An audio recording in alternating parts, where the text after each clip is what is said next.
Am I audible, ma'am? A very great good morning to all. Morning is an important time of day because how we spend our morning can often tell us what kind of day we are going to have. So on this beautiful and scintillating morning, on behalf of the Intellectual Property Rights Cell at Kongu Arts and Science College, Erode, Tamil Nadu, in collaboration with the Cell for IPR Promotion and Management, CIPAM, under Department of Promotion of Industry and Internal Trade, Ministry of Commerce and Industry, Government of India, we heartily welcome you all for the one-day webinar on intellectual property rights through Zoom platform. We feel honored and privileged in welcoming a honorable correspondent, beloved principal, distinguished guest speakers of today's program, head of the departments, faculty members, and dear students from various disciplines for this webinar through virtual mode. Prayer is a link that connects us with God. Prayer is an action. It is a process of talking with God with energy in order to achieve a purpose by seeking the blessings of the Lord Almighty with a prayer song. So for this, I now call upon Janaranjani and Madhuvarshini from the Department of Biochemistry for the prayer song. Over to you both. Mahaganapatim Shri Mahaganapatim Manasa Smarami Mahaganapatim Manasa Smarami Vasishtavamadevaadivandita Mahaganapatim Manasa Smarami Vasishtavamadevaadivandita Mahaganapatim Mahadevashutam Guru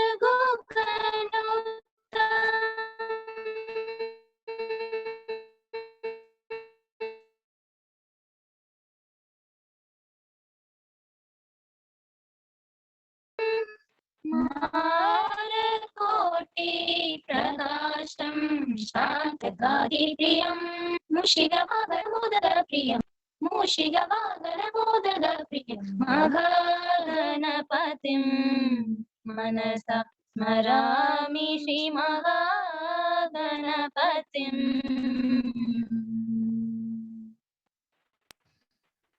Thank you, Madhuvarshini and Suvatanshini. Welcoming is an art and it is the essence of hospitality. We now request Dr. J. Gayatri Ma'am, Associate Professor, Department of Computer Science, PG, KASC IPR Cell Coordinator, to deliver the welcome address. Over to you, ma'am.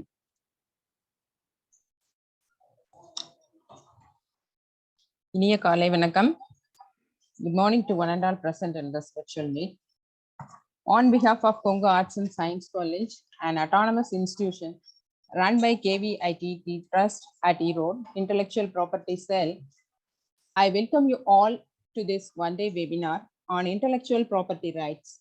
This program is conducted in collaboration with Cell for the IPR Promotion and Management, Department for Promotion of Industry and Internal Trade, Ministry of Commerce and Industry, Government of India, to give the awareness and to emphasize the importance of intellectual property rights among the young minds of students and faculty members.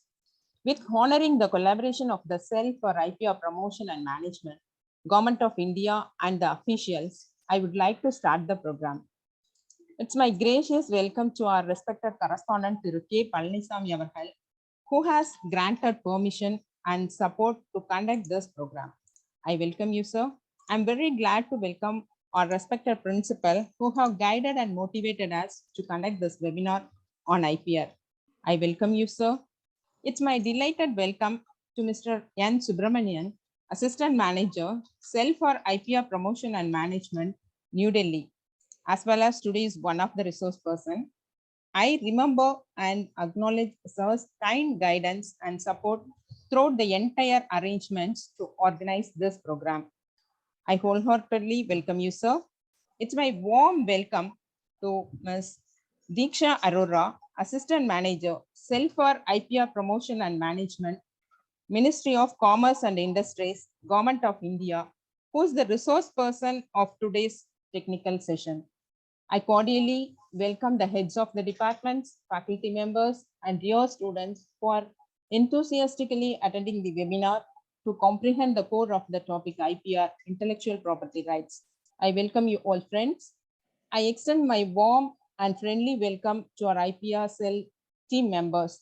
I welcome you, dear team members, with the submission of the immense gratitude to Cell of IPR Promotion and Management, Government of India, for the opportunity given to conduct the webinar.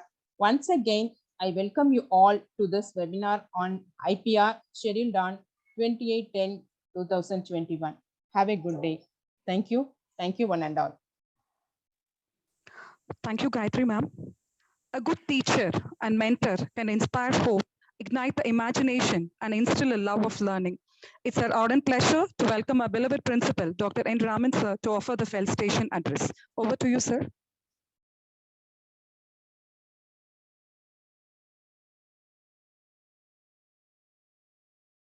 Good morning to one and all present here. At the outset, I extend a cordial welcome to all the resource persons and the participants for this one-day seminar on the intellectual property rights. It is a need of the hour. It is be kindly organized by the Learning Development Cell and the IPR Cell joined together for the benefit of the students community. Nowadays, the IPR is gaining momentum. So the students should have the knowledge. That is why the government is taking the initiative to organize such event from their side. So it is the responsibility of the institutions to join together to organize the events at their college level. So our college has taken the efforts to join with the government organization to conduct this session. It's my kind appeal to all the students community. Kindly take the knowledge from the seminar and try to implement in your academic and other activities. With these few words, I once again welcome you all and thank the organizers for providing this opportunity. Thank you. Thank you, sir. Thank you so much, sir. Before going into the technical session 1 on overview of intellectual property rights, let's have a glimpse of the profile of a resource person. And for this, I invite Dr. A.K. Vidya ma'am, Associate Professor and Head, Department of Biochemistry, Executive Member, KASC IPR Cell, to give the guest introduction. Over to you, Vidya ma'am. Thank you, Radhika. A warm and happy morning to all. It's my pleasure and privilege to introduce our eminent resource person of today's webinar of Technical Session 1 on Dr. Diksha Arora to the gathering.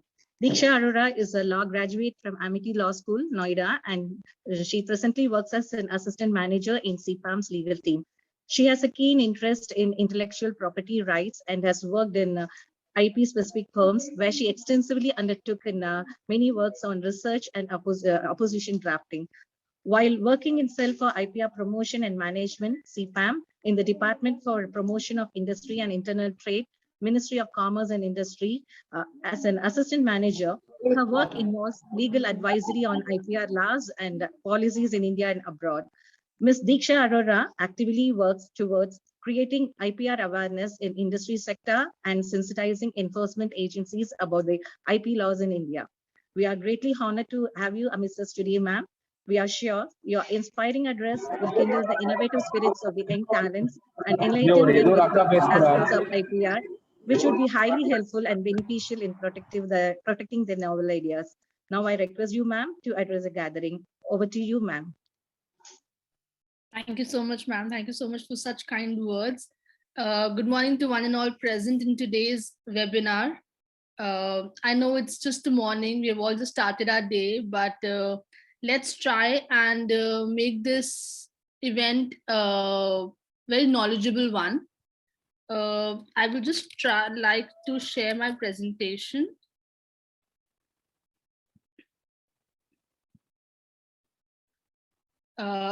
Ma'am, if you could just let me know if it's visible. Yeah, ma'am, it is visible, ma'am. Your slides are visible. Yeah. Thank you so much. So it's really amazing to see that you all already have an IPR cell in your institution, which means you already know what IPR is, how important IPR is. Just giving you all a very brief introduction of why IPR was introduced in India, why India felt the need to have an IPR law per se. So beginning with the very first stone that was kept in order to have the IPR law in India, that's the National IPR Policy. Seeing the increasing innovation, increasing creativity in the country, and the new technologies that were coming up, there was felt a need that all this creativity, all this innovation needs to be protected and needs to be motivated so that India can become one of the largest economies in the world, for which an IPR policy was formed. This national IPR policy was formed in the year 2016. This policy brings all the IPs, trademarks, copyrights, patents, all under a single platform. So it's a single document bringing all the IPs under one platform. Also, all the ministries and departments that were working towards innovation, they were all working independently, but then all of them were brought under one actionable project, seeking that they all should work in harmony and work together so that innovation can be boosted in the country. For the same, this vision document, the National IPR Policy was formulated, which is to stimulate the intellectual property in the country, ensure that creativity and innovation is balanced. The personal rights, the private rights, and the public rights are all balanced, are in harmony, and there is socio-economic enhancement in the country. This also runs on the clarion call of the Prime Minister, Creative India, Innovative India. We are all striving and working towards ensuring that India is one of the most creative countries. We already are diverse with so much of culture. So there's a need that innovation is boosted, innovation grows in the country, and creativity fosters. So now moving on, what exactly is the National IPR Policy? So the National IPR Policy runs on the 7 main objectives, the 7 main pillars of the policy. That is to increase awareness and outreach in the country, which is the most important, because Indians, as everybody is not yet, they do not have the knowledge of what and why we need to have the IP law, what exactly IP law does, or if there is actually an IP law in the country. So it's very important that public is made aware of the IPR awareness, of the IPR law that India holds, and how important that law is to different sections of the society. Once we know what exactly IP is, there's a need to create IP, because you can only have an IP law for the IPs created. So generation of IP is one of the other more important objective, to motivate people to innovate new stuff, to innovate new things, so that more IPs can be generated. The third we come to is the legal and legislative framework. It's very important to stop the IP crimes, to stop somebody else from copying your work, to stop somebody else from infringing your IP, for which we have the legal and legislative framework. The next is the administration and management. So initially the IP systems, because they had just come in India, they were very new, very nascent. But now the things have been modernized. You know, the IPs have been strengthened, the administration have been strengthened, more people have been appointed for the IP verifications. So it is being, the IP is being administered. The next we come to is commercialization of IP. Every property, every work that you do, we expect some economic value out of it. So commercialization of IP is getting a value to your IP, putting your IP in the public eye, putting your IP in the market, and earning an output from all the input that you have been giving to your own IP. The next is enforcement and adjudication. Just making the law will not complete the task. We have to ensure that the law is followed. It's stringently followed. The enforcement system is strengthened. The police, the judiciary, the customs, they work together and ensure that the population of India is following the IP law. The IP law is being put into place. So enforcement education is another very main objective. Last but not the least is human capital development. India is still a developing country, and there's a need to strengthen and expand the human resources, to ensure that that the population has enough human resources to be able to create their IP. We have a population of both rich and not that rich people. So we have to ensure that the capital is developed enough, there are enough training resources, material, there's enough skilled labor available for which human capital development comes into place. Now coming to the cell for IPR promotion and management, very commonly known as CIPAM. Seeing the objectives that the national IPR policy needs to fulfill, there was a need felt that there should be a body which works solely and completely for the objectives of the national IPR policy, for which CIPAM was formed. I'm sorry, I'm not sure if this is somebody is doing this or is it working on my laptop? Hello. Hello. Yes, ma'am. It's please wait, ma'am. I think somebody is doing something. I can see some names popping up. Yes, ma'am. Ma'am, you have to switch off that annotation. I have to switch Please, off. ma'am. What? Wait, ma'am. Yeah. Yes, ma'am.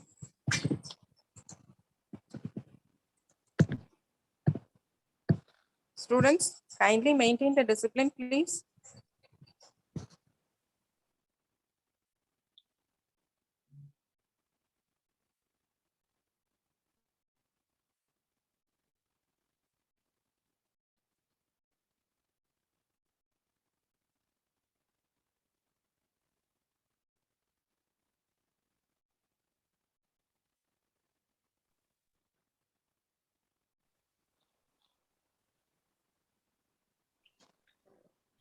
Ma'am. Hanji.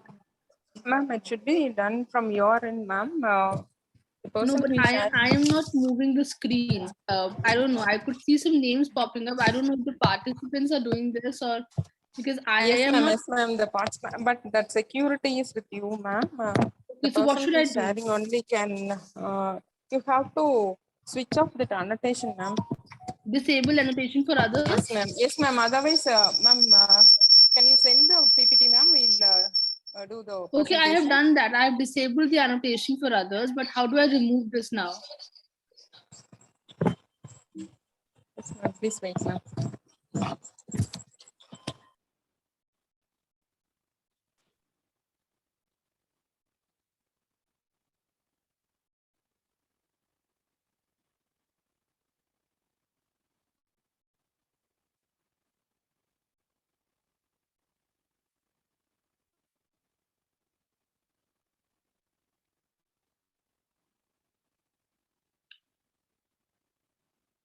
Do you want me to reshare the presentation?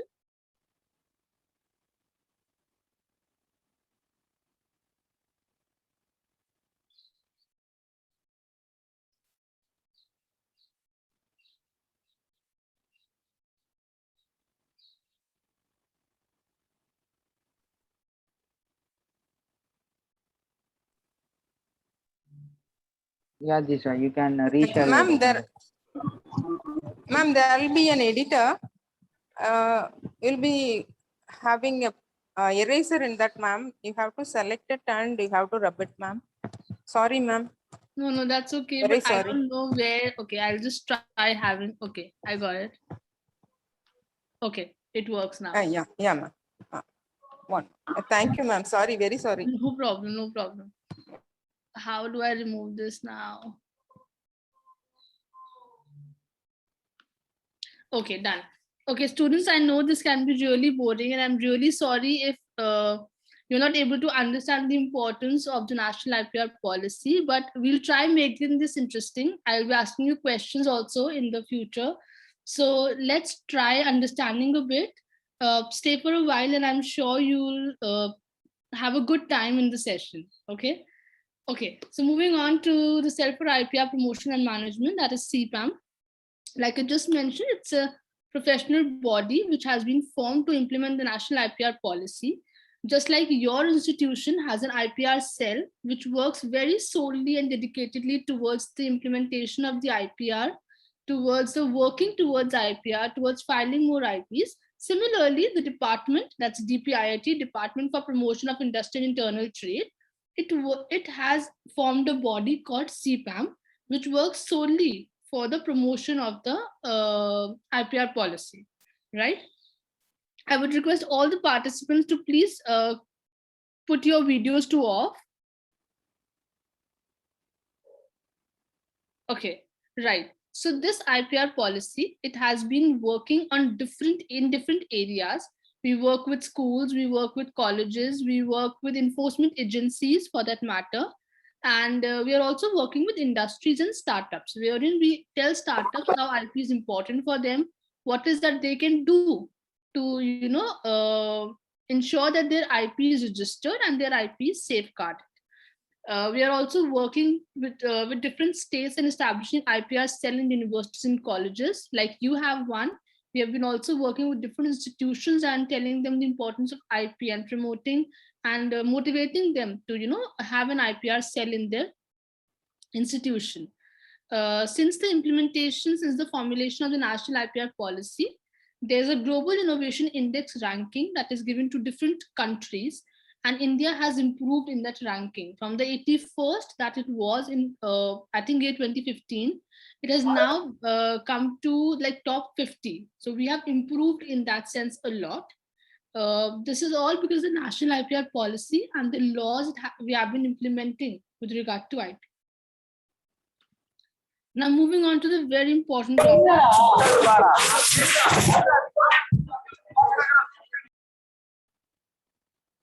Right, so moving on to the very important topic of the day, that's the intellectual property. What is intellectual property? What do you mean by IP? Like any other property, like you have a house, you have a car, or you have your own book. So that's your property, right?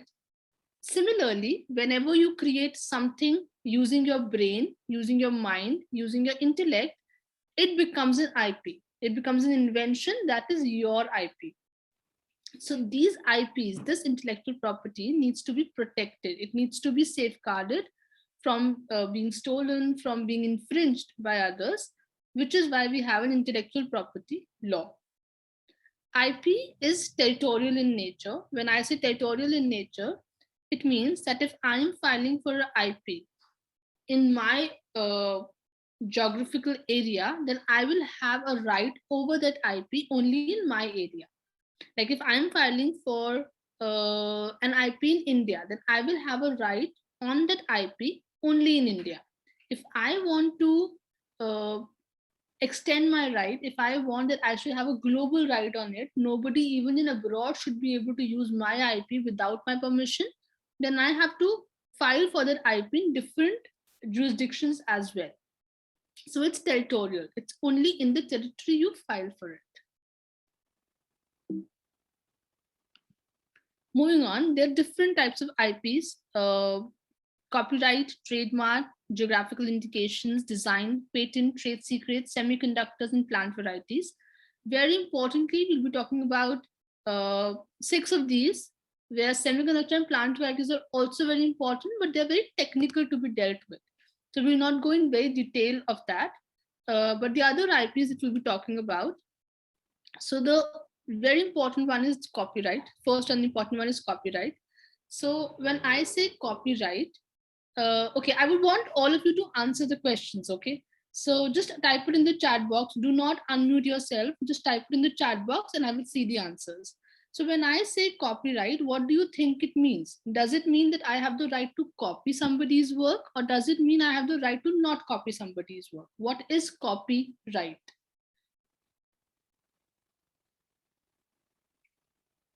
Please try answering, interacting. Only then the session can be made really interesting. So when I say copyright, what do you mean by copyright? What do you understand by the term copyright?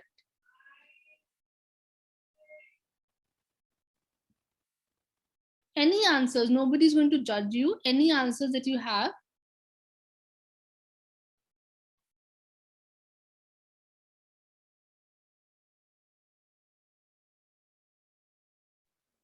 Dear students, you can unmute yourself and you can kindly respond, or otherwise you can put your answers in the chat box. Okay, so we have one answer from Jagdesh, who says, do not copy from another person. Very good, Jagdesh. That's a brilliant answer. So when I say copyright, it means nobody can copy the work that is created by me. That is my work. I'm sure you all must be making projects, or you all must be, writing essays. So when you write an essay, for example, in an essay competition, and you write an essay, right? And your friend comes and he or she copies your essay and goes and submit it to your teacher, right? And he gets a first prize. But it was your work, right? But he went first and submitted it.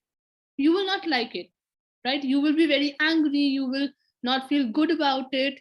You will feel like he or she has betrayed you, right? So that is the infringement of copyright. When your creation or your work is copied by somebody else without your permission, that is called copyright infringement. So copyright gives you a legal right to protect your work, to safeguard your work from being copied, from being infringed by anybody else without permission, without taking your permission, right? So that is covered under copyright. Very important and very amazing thing about copyright is that you do not really have to file for copyright. The moment you write your essay, the moment you create your work, the moment you draw your painting, you have a copyright on that. You just have to mention your date and your name, the day you created it and your name below it.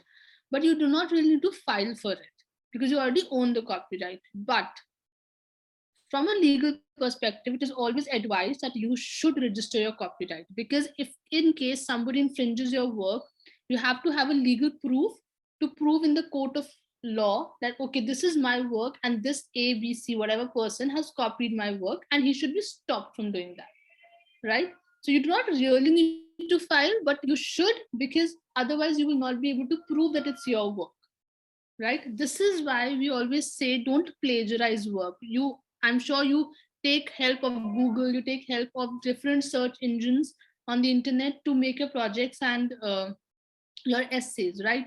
Which is why it's always said that you should always give reference from wherever you copied. If you're copying like the exact word in a paragraph or something, just mention from where did you take it.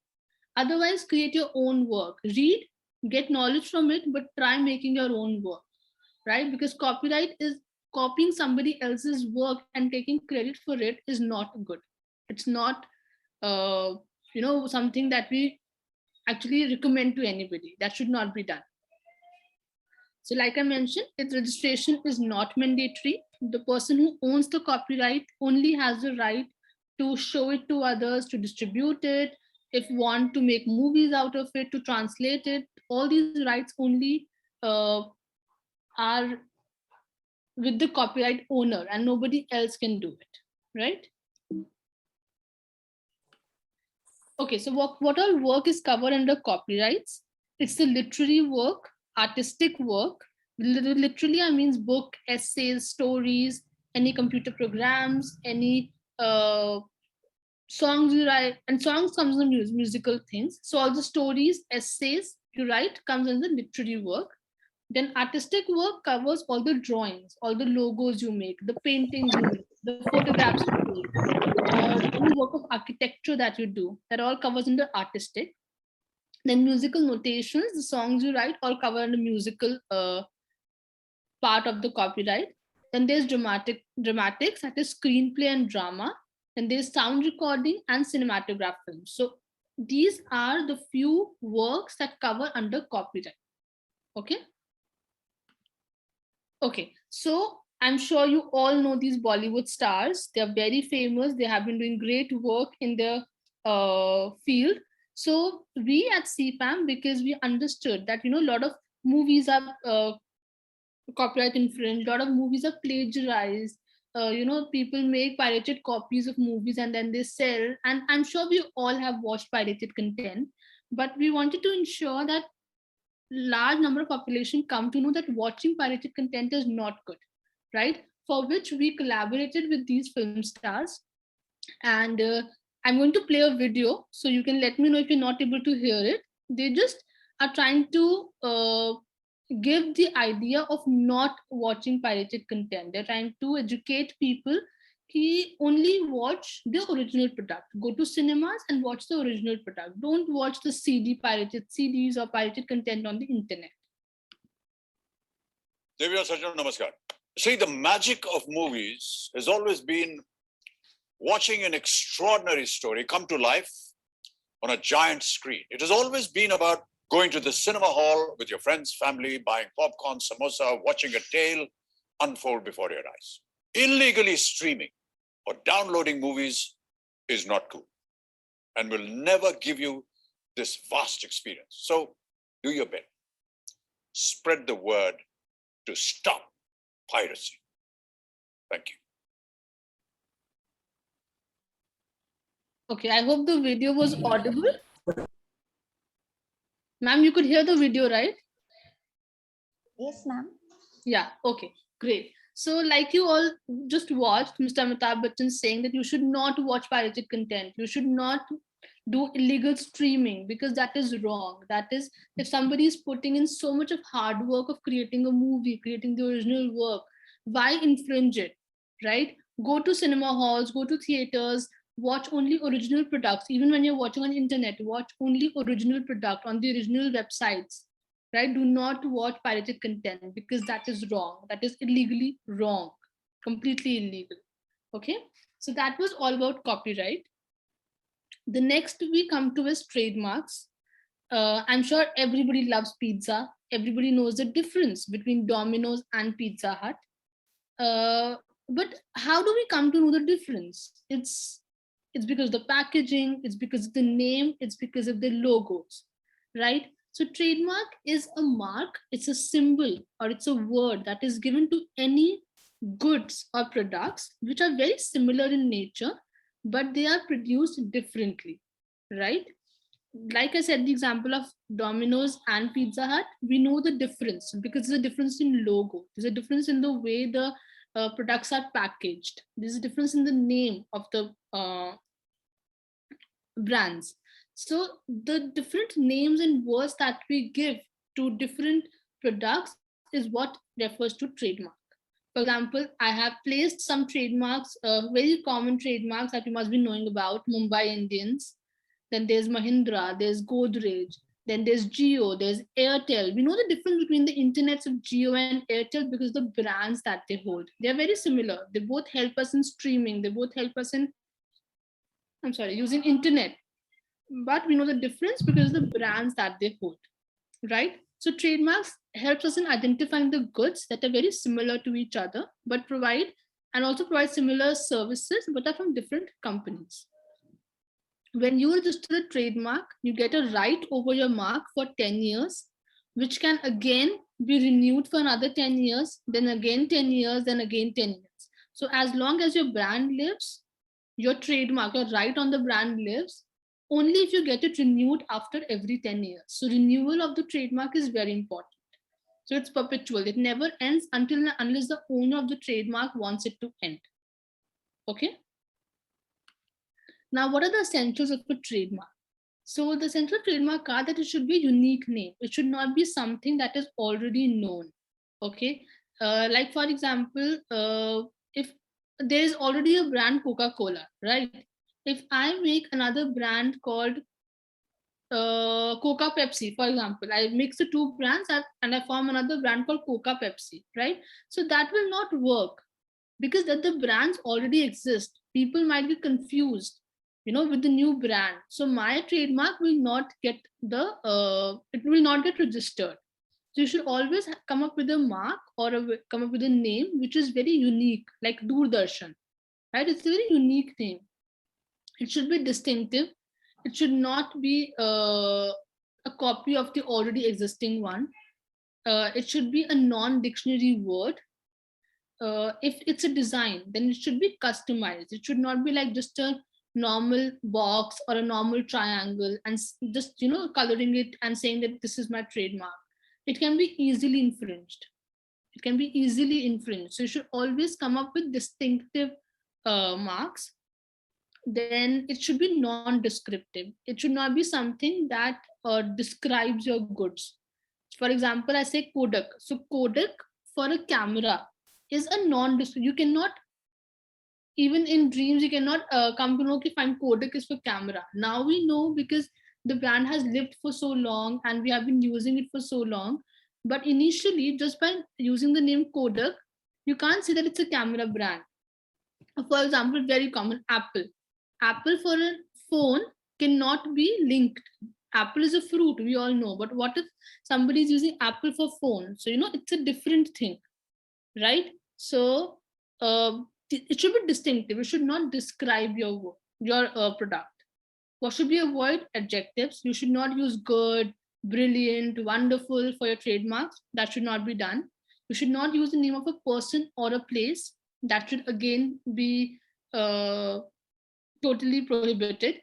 You should not use any obscene words, any any non-constitutional words or something that is very religious to somebody in some religion. You should not use those words.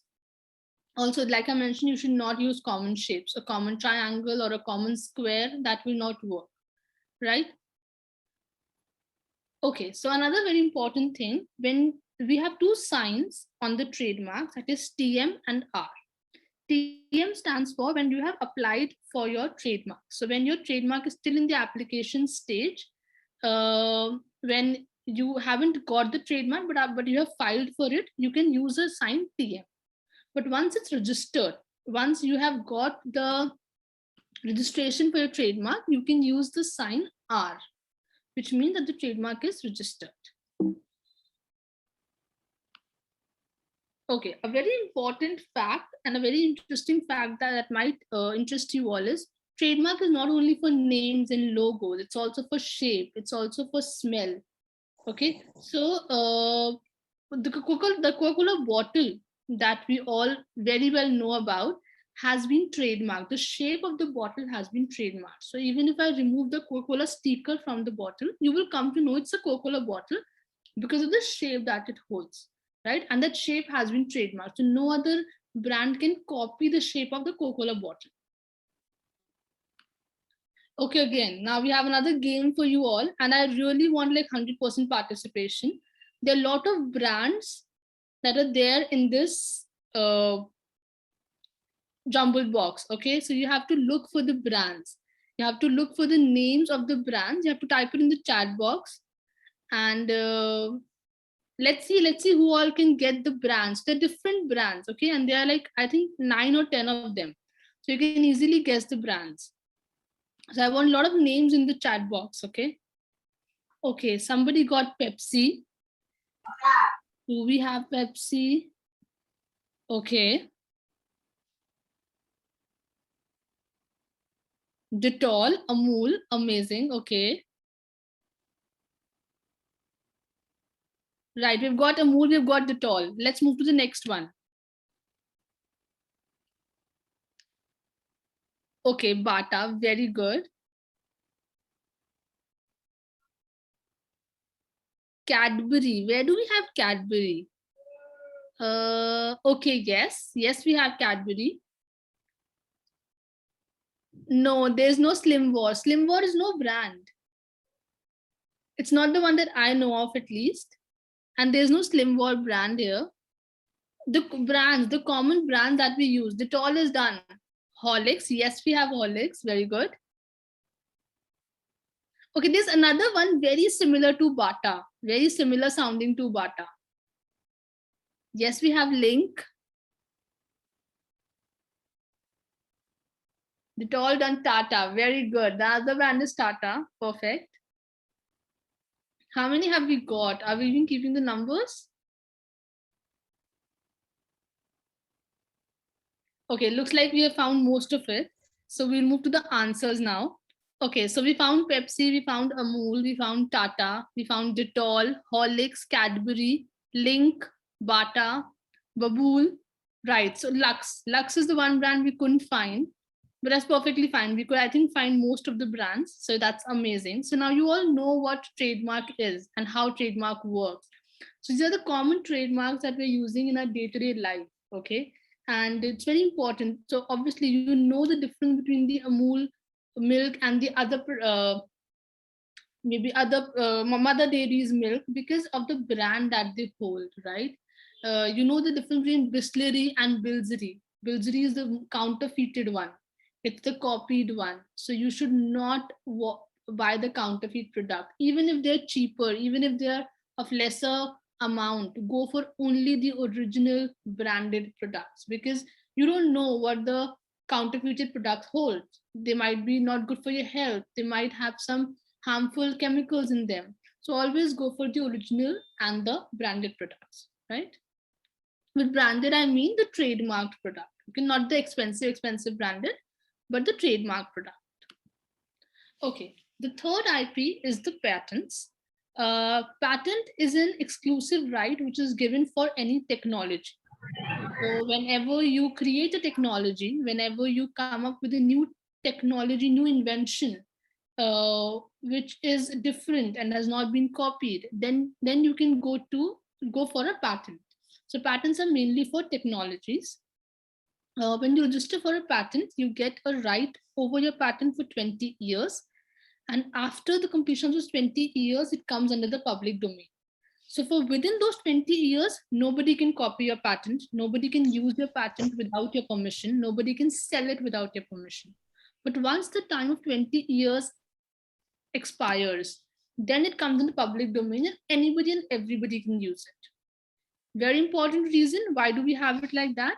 Because because like I mentioned, patent is something which is very technologically advanced. Okay? Yeah, so patent is something which is technology based, something that you create which can be used by a general public. But obviously, because you have created it, you would want to write over it. You would want some economic value from it. So for 20 years, you can use it as and how you want. You can charge whatever amount you want for it. But after the expiry of 20 years, it comes in public domain so that there's no monopoly created. If I am creating a technology which is very advanced and it has involved a lot of my money, it involved a lot of my time and input, obviously I would want to charge a good amount for it, right? For example, I'll give you a very common example, cancer, right? So cancer is a very common disease, and curing cancer is 100% curing cancer is not yet possible. Some might have cured it as well, but 100% is not possible, right? And for example, somebody comes up with a drug or with a medicine that can cure cancer 100%, like completely cure cancer. You won't have it the next time. For example, if somebody comes up with that kind of a drug. So obviously, because the demand for the drug will be so much, he will charge whatever he wants. He can charge like crores or lakhs for it. And only the rich people, the ones who can afford it, will be able to buy it. Whereas the poor people or ones who do not have that much amount with them will not be able to buy it. So obviously that person is going to create monopoly on that drug, right? Which is not right, because obviously even the poor ones, even the ones not having that much amount, have the right to get cured. So for 20 years, that person who has made the drug will enjoy the right. But after 20 years, it will come under public domain and anybody and everybody can copy it, which is why there will be no monopoly. So the prices will decrease. Even though there will be more demand, but the options, substitutable options will also be available. So the price will automatically decrease and anybody can use it, right? So this is the reason why patents were granted only for 20 years.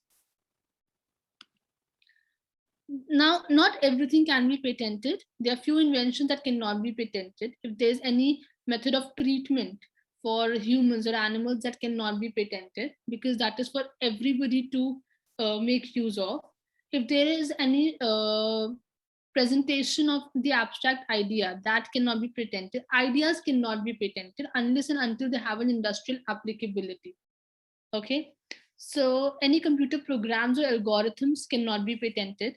Anything related to public health and environment cannot be patented. Any method of agriculture or method of mathematics or business, all these cannot be patented. So just to brief it all down, for anything to be patented, it must be novel, it must be new, it must have industrial applicability, that which means that it should be it can be put into industrial use. It can be brought into market. It can be used. Okay, it's industrially valid. Novel, industrially applicable, and should be non-obvious. Non-obvious. For example, okay, I again have a question for you all. Imagine there is a plastic chair which is already existing. Okay. On the other hand, I come up with a chair which is made of rubber, okay, which is made of leather, and it has a good back. It has broad arms where I can rest my arm. It has cushion on the back and at the bottom. Like, it's a very good and fancy chair, right? Then another person, for example, let's take a name from you guys only. Okay, for example, there's a person called Shiva Balaji. Okay, so Shiva Balaji comes up with a chair which has some kind of machinery into it, and that is a massage chair. It vibrates when you sit on it. You can spread your legs up. You can put your back down. You can kind of just lie down on the chair. Okay, it expands in that sense. So what do you think? Who can get a patent? I want the answers in the chat box. If you're not able to understand the question, you can ask me by unmuting yourselves. We're talking about the chairs. The plastic already exists. I come up with a leather chair. Then Shiva Balaji comes up with a chair, which is a massage chair involving some kind of machinery into it. Okay, so who do you think can get a patent? Okay, Jagdish says Shiva Balaji will get patent. Okay, Jagdish, why? Why will he get and I will not get? You can unmute yourself. I would love to interact with you guys. Because he made the chair with some machinery. That's why. Okay, fine. Okay, I got your answer. Thank you so much. Okay, Nishant again says that the last one, Shiva Balaji, will get chair. Okay, Nishant, I want to know from you, why will I not get a chair? Why will I not get a patent? The previous one was a plastic chair. I made a leather chair. I have a cushioned back. I have a bottomed back. I have a good arm resting on it. So you have to tell me, why will mine not? I understand Shiva Balaji's will get a patent. Why will mine not get patent? Can you just help me understand, please? Nishant, it's okay. You can just unmute. Yes. Because his idea is different from others, and it seems to be new invention in the chair field. No, that I understand. Yeah. His is perfect. His to gets a patent, first prize. But I'm saying, why will mine not get patent? Ma'am, because it's a common idea. Okay. Anything else you think that, okay, it's a common idea, obviously, because it's just a chair, but why? Yes, ma'am. Okay, you're right. Okay, I know that you understood. You're kind of not able to explain, which is fine, yes, perfectly fine. Thank you so much, Nishant. So you guys are perfectly right. So mine will not get patent because the only change I made is in the material of the chair, right? Anybody who's making a chair, a carpenter would know that, okay, changing a plastic chair to a leather chair and just broadening the arms is like a very common thing. But somebody thinking of a machinery chair which massages you, which gives you vibration and all those things, it's a very unique idea. It's non-obvious. Not everybody can think of it, which is why it will get a patent. And also it's industrially applicable. One can produce that kind of chair. Okay, you can unmute yourself, guys. Sorry, you can mute yourself. Yeah, so that is very non-obvious, right? So which is why I was saying that it's very important to have a patent, that it should be new and novel, non-obvious and industrially applicable. Industrially, it should have a use industrially. Okay, so that was about the patents. So these are few of the items, few of the products that have got patent. The voting ink, the tractor that is used for agriculture, the idli stand that we all know about, and the clips that we use to tighten our clothes when we dry them. So all these things have got patented because these were all new inventions that nobody thought of. Okay, coming on to the next IP. I'm sure we are all okay with patents. Okay, so we'll come up with the questions as well, okay? So right, now we come to designs. Designs is any shape, pattern, arrangement. It's about the beauty of the product. What you see comes under the design, right? So design is about the beauty of the product, how it looks, how it appears. It doesn't add any functional character to the product. It's just about the looks of the product. So any shape, any pattern, any arrangement of lines or colors that may be applied to an article is what is covered under design. Again, it should be industrially applicable. Just drawing it on a paper will not call design, right? It should be industrially applicable. For example, we have so many designers who design their clothes, right? If they just draw it on paper, that is a copyright. वो तो उनकी drawing हो गई. But if it is, they are able to put it into industrial applicability, if they are industrially able to use it, then that covers under design. For example, we all know about Sabyasachi, a very common designer.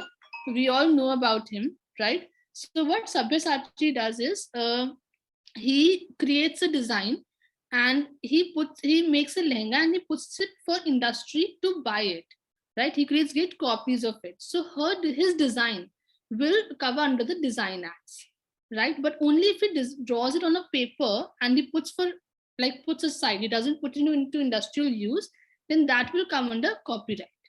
So we have to be very clear of the differences. For design to be registered under the Design Act, it must have industrial applicability to it. Okay. When we come to the registration of design, it is registered for 10 years. That can be extended for another 5 years, which means total lifespan of design right is 15 years. So you can have a design right with you for 15 years and that cannot be renewed further. So 10 years is the initial time, extended to 5 years if you want, and then that's all.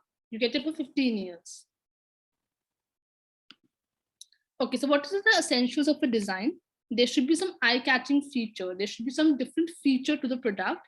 It should be new. It should be applicable to industrial processes. Should not be functional. It should not add to the functionality of the product, because the moment the reason of the design adds to the functionality, it becomes a patent. Okay, so it should not be a functional use, just the look of it. Then the next thing, it should be artistic in nature, painting or sculpture. All these comes under. It should not be artistic in nature. That means that it should not be just the drawing of it, because that will come under copyright, right? So this is the importance of design. And please try and understand it's very different from the other IPs because of the functional use and the artistic character it holds. Okay, the last IP we're going to talk about is geographical indications. That is the GI. India is diverse with culture. We have different diversity of products and processes available. All that comes under the geographical indication, which is limited to a geography. For example, Mysore silk or Nagpur orange, all these are originated from a particular geographical area because of the process it. Okay, Arvind, I will be answering your question at the end. Okay, so they all come up from a geography because of the climate it holds, because of the kind of soil it has. So these all things are covered under the geographical indication. Okay. Now, what are the essential geographical indications? It is primarily for any agricultural, natural, or manufactured products which originates from a particular geography in the country. It is considered to be manufactured in a territory in one of the activities. It gives assurance of the quality. So a GI product will have better quality. It says that we have better quality than the other product. So a Nagpur orange that is growing in Nagpur, and somebody else who's growing it somewhere else, we're just naming it Nagpur orange because of how famous it is or how the brand it holds might not have the same quality as the original Nagpur orange. So it is very important to get your product GI for the quality assurance that it gives, right? Then GI is valid for 10 years and it can be renewed for another 10 years. That is for the GI registration. Okay, so trade secret is an IP, but it's not covered under the Indian IP law. Trade secret is not protected, but you can, like any business idea you have or any any software algorithms you have, you all can put it as a trade secret, because trade secret has no bracket. If you're able to safeguard your ideas, as a business idea or algorithms or inventions as or information as a trade secret, then it will stay with you forever till the time you're able to put it as a secret. Just if we have a secret and if we don't tell it to anybody, nobody comes to know about it, right? It stays with us forever. But if somebody else comes up with the same idea that we thought was our secret, then we don't have a right to stop that person, because we had no legal foundation on it, right? We never told it to anybody. So we can't say that he copied our work, right? So this is with trade secret also. If you have any trade secret that is not protected under any law, you can keep it with yourself for how long you want. But once if somebody copies it or uses it or comes up with the same kind of idea or secret, then you cannot stop that person also, because it was not protected. It was not legally bound. Okay, so which is why trade secret cannot be protected, but it can stay with you. If you are able to protect it yourself, you can protect it for an unlimited period of time. But under the Indian law, it cannot be protected. Even though under different IP laws, that is trademark, copyrights, we have some provisions which refer to keeping your secret as a secret, but trade secret per se has no different law. Okay, it is covered in the IP's law that already exists. Okay, just for you all to know, there's an L2 Pro IP learning platform that has been created by CIPAM and Qualcomm in association with National Law University, wherein students, researchers, they can go and learn more about IP. So what we have covered in this 1 hour is very limited information. But if you want to know more about your IP, if you want to know the whole registration procedure, so the different online courses that are available on this IP learning platform that we call L2 Pro, which can be which you can get access from your phones, your computers, your laptops, anywhere. So it's a good platform for the young innovators to learn about IP, to know about IP. That would be all from my side, but I would really want you all to understand and contribute in the IP regime in India. Always create your own new innovative work. Do not copy. Do not use the existing work and say that it's my work. Always buy original products. Don't buy counterfeited fake products. Be innovative. Create new, as much as new work you can create your own work, and please do not copy others' work. Even if you do, try giving them the credit for their work, right? So that would be all from my side. In case there are any questions, I'll be happy to answer.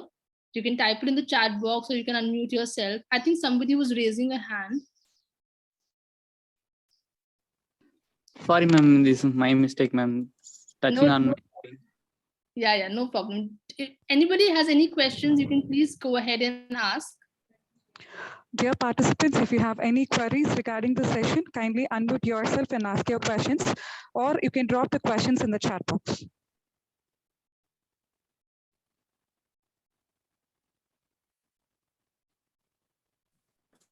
Ma'am. Yes. I have a doubt, ma'am. Yes, please. Shall I go with ma'am? Hanji. Sure, ma'am. Okay, ma'am. Ma'am, you explained that we can protect our creations using copyrights and trademarks, ma'am. Right. But the possibility to watch over the global, whether our idea is being duplicated in all over place, is it possible to view, ma'am? Yes. So we have these searches. We have, for like patent, we have patent search engines, wherein we have a trademark search engine. We have international sites wherein you can check if your idea is getting copied or not. And also we have different agents for it. Like we have patent agent. So when you file your IP, usually you do it with the help of a lawyer or a patent agent, right? And his work is to do this only. His work is to check that globally it is not getting copied. Right. Also, when when you go to a lawyer with a trademark, he will do a trademark search. He will check if there's no same trademark available in some other jurisdiction. So that is done by the lawyers and the patent agents that we have. That is almost possible. And you also on your own can do it on Google, like you can search, like a normal Google search, if there are any trademarks of the similar kind available or any patents of the similar nature available. Yeah, ma'am. But the website to view the patents has already been copied. We can see it in our phone, or ma'am, it's to applicable to public or only to lawyers and patent registers. No, so see, the normal Google search and everything you can do very commonly. But when we come to very technical search, that can be done only by the patent agents. You know, we as general public cannot do it. At a general level, you can definitely go and search. But for the technicalities and all those other things, then it's always preferable to have patent agents and trademark lawyers with you. Okay, ma'am. Thank you, ma'am. Thank you. Any other questions if we have? Ma'am, myself, Radhika, faculty from the Department of Costume Design and Fashion, ma'am. Yes, ma'am. I need a small clarification, ma'am. Like Yes. our students do lots of research in the area of natural dyes and Siddha medicines by applying this finish on mask and protective suits, ma'am. Like if at all we make any innovations in the making of mask or protective suits and can come up with no type of finish, can we apply for patents? And for come those up with? Can we apply for patent for those products, ma'am, if we come up with any innovative ideas in the production Yes, of masks? as long as it's innovative and new, it's not the already existing ones, then you can get a patent. But if you're coming with just a new mask with different material, then that cannot be patented, right? But if it's innovative, it has new idea, then it definitely can be patented depending upon what the new idea is. If that new idea is industrially applicable, if it's not very obvious, then it can be patented. Okay, ma'am. Thank you so much. Yeah. Any other questions? I'm sorry, I have to run to another meeting. So if there are no more questions, then I can just end my session. Okay, ma'am. Thank you so much, ma'am, for all your words of wisdom in the area of intellectual property rights. The session was really interesting, informative, and thank you so much, ma'am, for making us aware of the IPR prospects and its modernization and more on copyrights, trademarks, and patents you have given us. And we really apologize for the inconvenience caused during the presentation too. Thank you so much, ma'am. No problem. Thank you so much. Thank you so much to everyone. I hope you have a great session ahead. Thank you. Thank you, ma'am. Thank you, ma'am. Thank you. Let us proceed to the technical session 2 on importance of IP for academic institutions and more about patents, designs, copyrights, trademarks, geographical indication, and career opportunities in IP. To present the profile of our guest speaker of the technical session 2, we now invite Dr. J. Gayatri ma'am, Associate Professor, Department of Computer Science PG, IPR Cell Coordinator at KASC to present the same. Over to you, ma'am.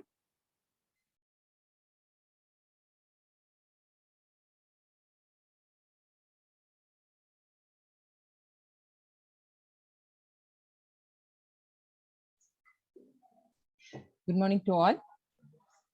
Mr. N. Subramanian, Assistant Manager, Cell for IPR Promotion and Management, Government of India, is basically an engineering graduate and a registered patent agent who have started his IP career as a patent scientist and grow as in-house IP trainer cum analyst in the university. He had experience in patent searching, drafting, and filing, and handling the IPR seminars, awareness programs, hands-on trainings, handling the value-added courses on IPR, etc. And also framing the university regarding the IP policy and creating an innovation ecosystem in the university. Sir is a mentor of change for the Atal Tinkering Lab established through Atal Innovation Mission, Government of India.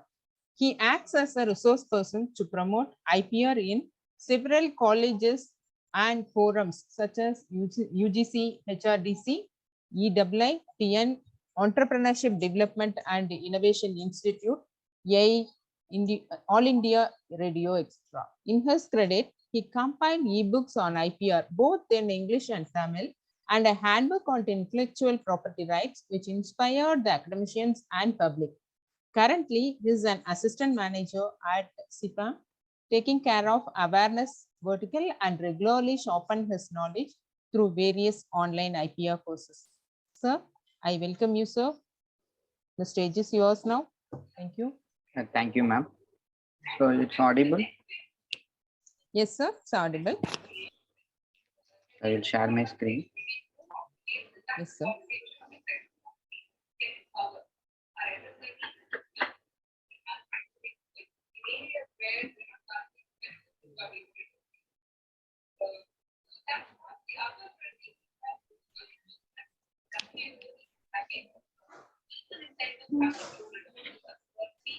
Will the screen is visible, ma'am? Yes, sir. It's visible now.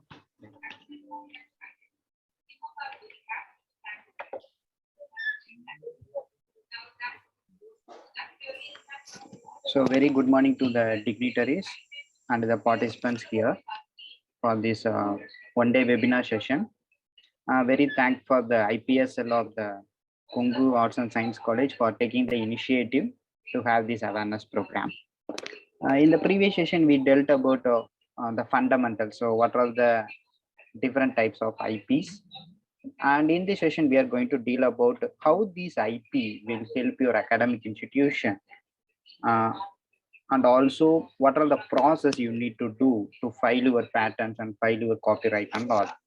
And what are the opportunities as a student once we finish our graduation? There are different jobs are related to IPs there. So what are the different opportunities you have in this field? Sir? That we are going to. Yes, ma'am. Excuse me, sir. Some disturbance from your side, I think. Some other audio is echoing.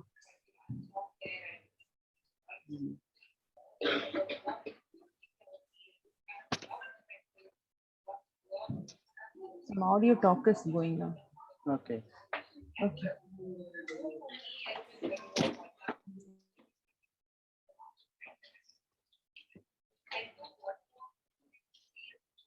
1 minute. Yes, sir.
முதல் நேத்தே சொல்லிட்டேன் நான் பார்த்துக்கிறேன்.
Hello, ma'am. Sir? Now it's clear, ma'am. Yes, sir. Yes, sir. Now your voice is clear, sir. Thank you.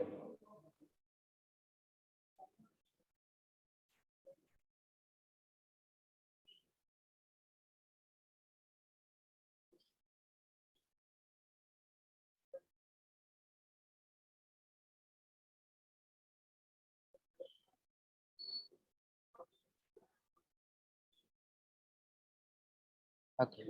So now we'll start the session. Yes, sir.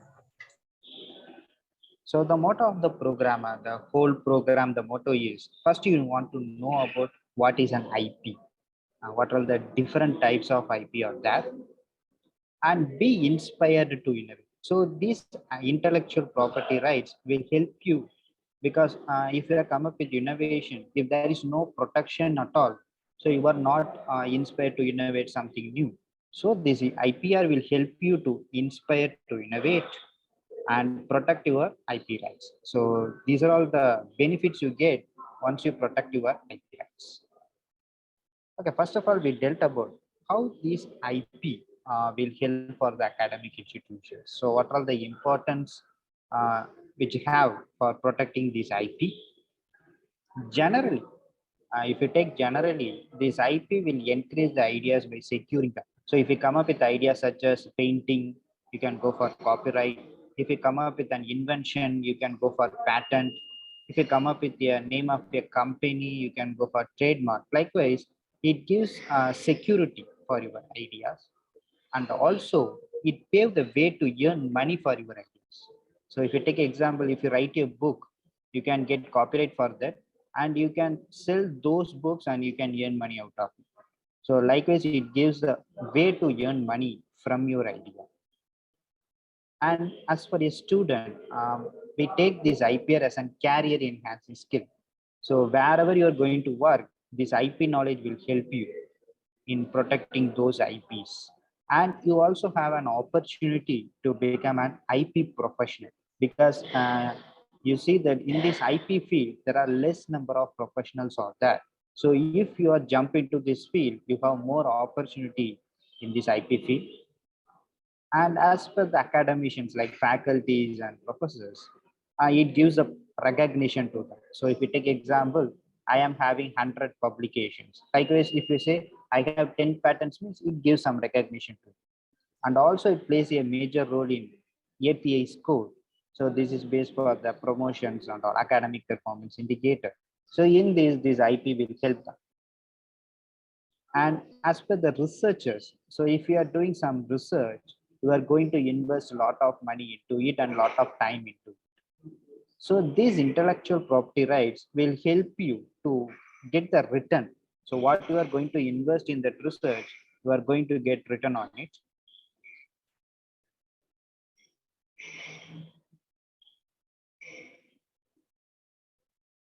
Ma'am, it's clear, ma'am? The PPT is moving. Hello.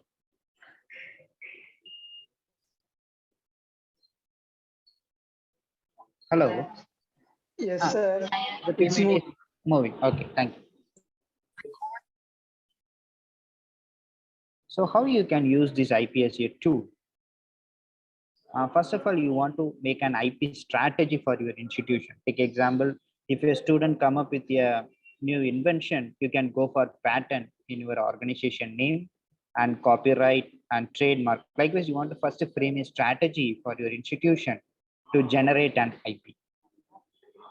Once you have a strategy, then there is many outputs of that. Like if you have a strategy, if you are helping students to file patent, then they will come up with more innovation. So it will give high research output for your institution. And institutional framing, ranking. So take example, this IP will help you to improve your ranking in NAC and NIRF and ARIA ranking. Once you come up with more IPs, your institution ranking will be high. And you can improve the IP portfolio of your institute. So you can take example, the Kongu Arts and Science College has 50 patents in their name. Likewise, you can increase your portfolio. and there is more commercialization opportunity. So if you have patents with you, you can sell those patents to a company, or you can transfer the technology to a company and you can earn money out of it. So then you can get more funding from the governments. So if you have more IP portfolio, the government and other agencies will give more funds to you. So in this way, you can use this IP as a tool to grow your academic institution. So you already know that there are different types of IPs, such as patent, design, copyright, trademark, trade secret, geographical integration, and other types of plant variety protection and IC chip protection. That's a layer design. So that these are all the different types of IPs exist in India. What are the benefits for academic institution? So first of all, it helps in ranking. So improve their ranking, and you can establish an innovation ecosystem. That means if you are supporting the students, then they will come up with more innovation. So that means your institute will become an innovation ecosystem, and you can incubate a startups. Now the higher education institute, they come up with a startup policy in the institute itself. So if a student want to start a company, they can incubate them. And if you want to do research, so it will help you in lot of ways. And if you take example, the top ranked institutes, so how they are top ranked? Based on the number of patents they are applying, a number of patents they are granted, a number of patents commercialized. So how they are transferring the technology to others. So by this only the top rank institutes are there. So if your institute have these type of IPs and portfolio, then your academic institution has a possibility to get higher rank in the ranking system.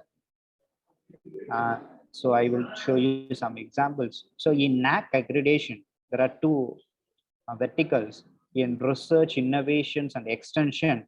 So if you have an innovation ecosystem in your institute, like IPR cell is there, and you are conducting some programs for the students, and if they are coming with the IPs, and if you are generating IP, then you will get 30 marks for that. And institutional distinctiveness. So you are distinct with other institutions. So in this way, you will get 20 marks. So totally, you can get 50 marks in NAC accreditation while you promoting this IP in your institute. And in NIR of ranking, the vertical research and professional practice, they are asking for IPR and patents. So how many patents you are published and how many patents granted from the institute? For that, you are getting 15 marks.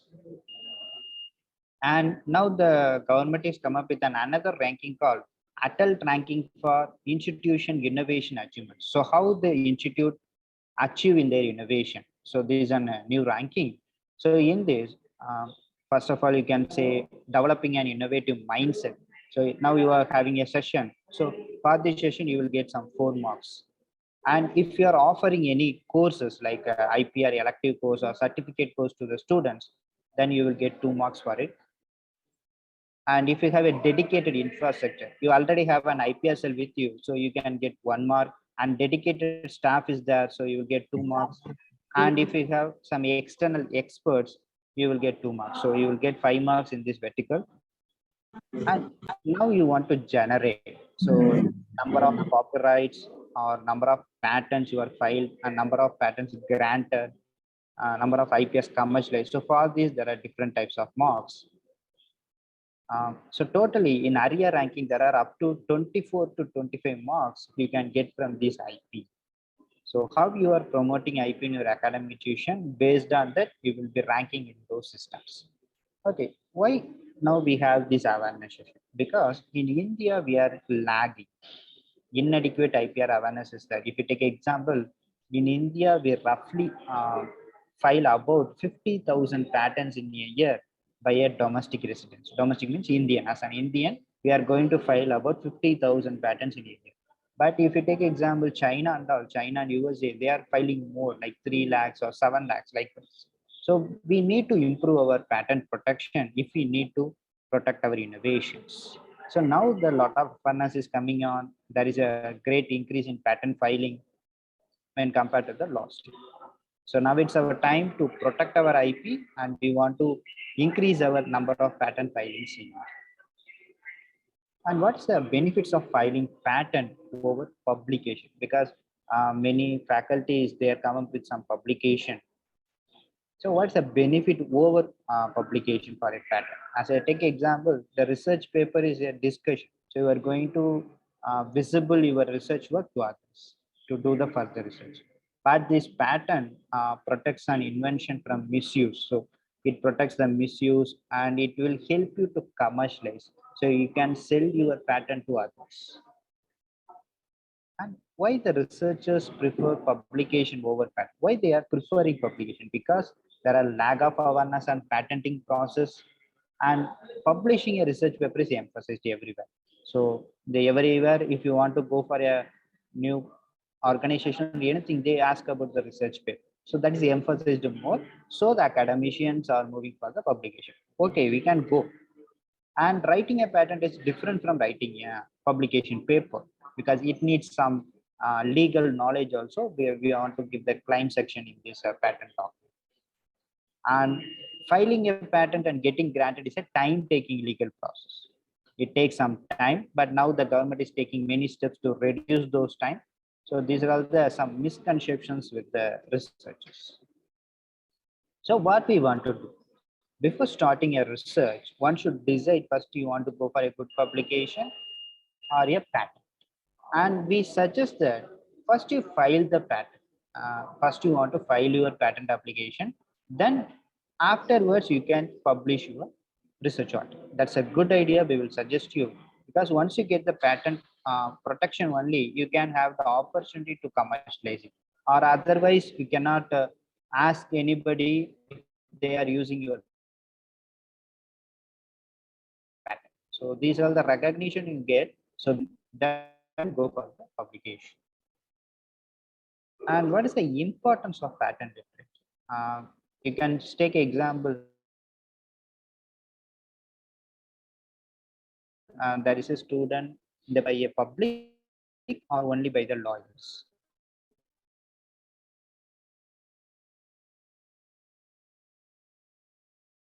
Anybody can access patent database, so there is no worry in it.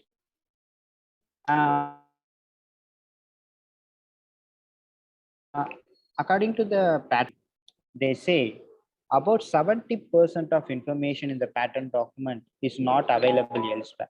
That means you cannot find those information in any other field.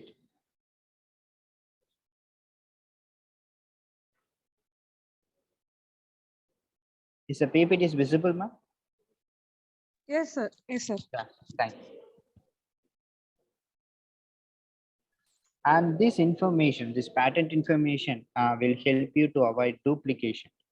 Because when we are doing some research, we are going to spend a lot of money. So once you know these patent information, this will help you to avoid the duplication and you can determine the patentability of your invention and you can avoid infringing other inventors' patent and you have the opportunity to estimate the value of your patent.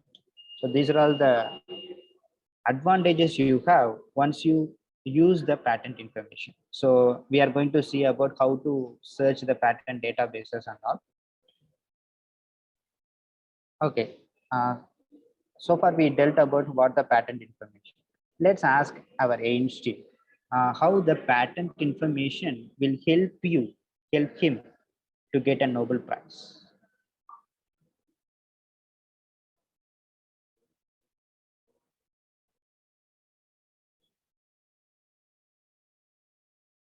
So Albert Einstein started his career. He is worked as a patent examiner.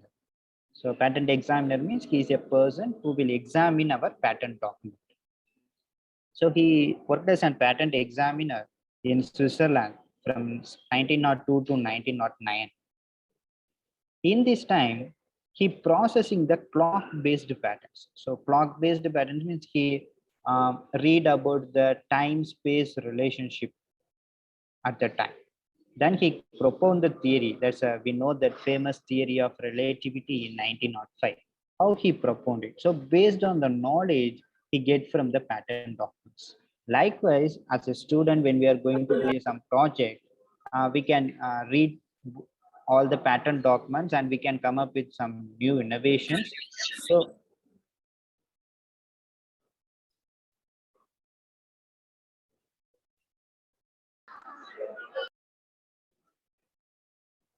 Okay, these are all the advantages we have once you read the patent documents. And what is the importance of copyright for the academicians? So as a faculty, we come up with some manuals. As a student, we come up with some drawings, some softwares and all. For these, you have the opportunity to go for copyright protection in India. Like if you write a book, you can get protection. If you draw a drawing, and if you are come up with some videos, because anybody they are using YouTube videos and sound recordings, for that you can have the opportunity to get the copyright protection. And what's the benefit once you get the copyright?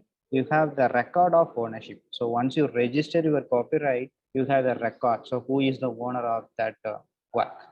And you can prevent the misuse. So nobody can misuse your copyright work. You can have the control on it, and also you will get the economic gain on it. So these are the benefits you will get once you get the copyright protection. Now, what is the government policies? So now the government is taking many steps to promoting this patent filing and all. They are reducing the patent application fee. So what's the fee for filing patent? Either a student or as an academic institution, you have only want to pay rupees 1,600 when you file in an e-filing mode. And there is an option called expedited. So you can expedite your examination, that is rupees 8,000. So you can expedite an examination, then you can get your patent within 1 year for your application. So the innovative practices, we say that you already have an IP cell in your institute, just frame an institute IP policy. So who is the owner of the patent? Because organization is there, so your organization may be a owner and the inventor may be a student and the faculty is there working on. And your new focus may be on translating your research like a project work or anything into a commercialization one by filing patent. And based on your IP policy, you can bear the expenses, because the expenses is you want to pay 1,600 and or examination is 4,000. So these expenses you can bear because the institute is a owner. So you can bear those expenses so that the students and faculties are motivated and they come up with more IP works. And not only that, you want to make these processes an easier. So this is an innovative practice you can do. Your hand before going to that. Any questions?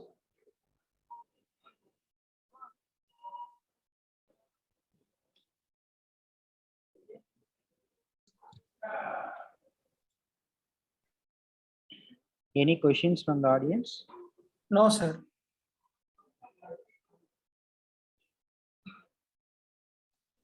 You can proceed with the session, sir.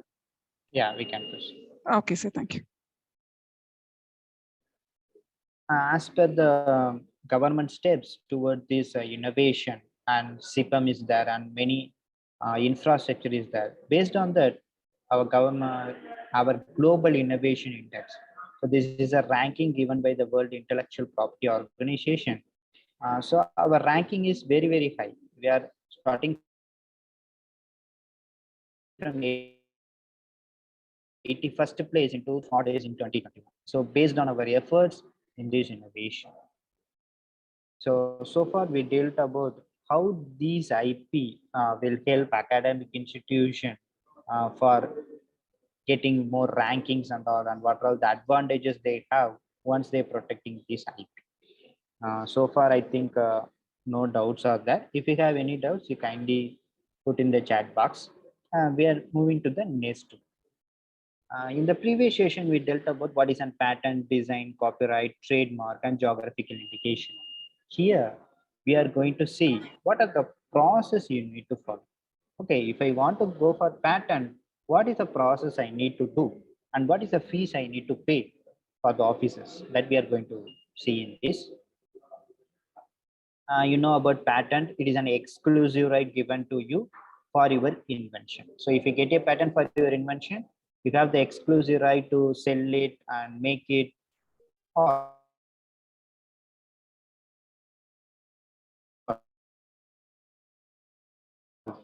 and it is given for 20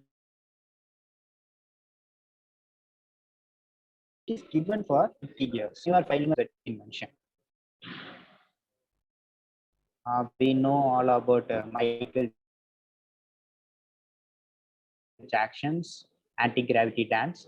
So do you know the here one patentable invention is involved? Any answers from the audience?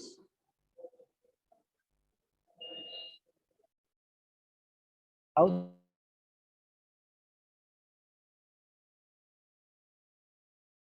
this anti-gravity dance is done by Michael Jackson?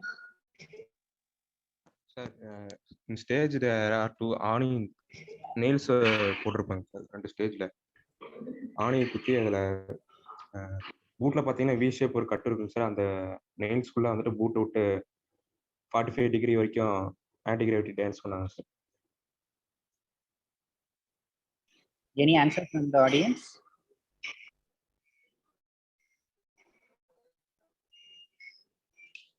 Okay. So the illusion behind this is it's a shoe. So the design of the shoe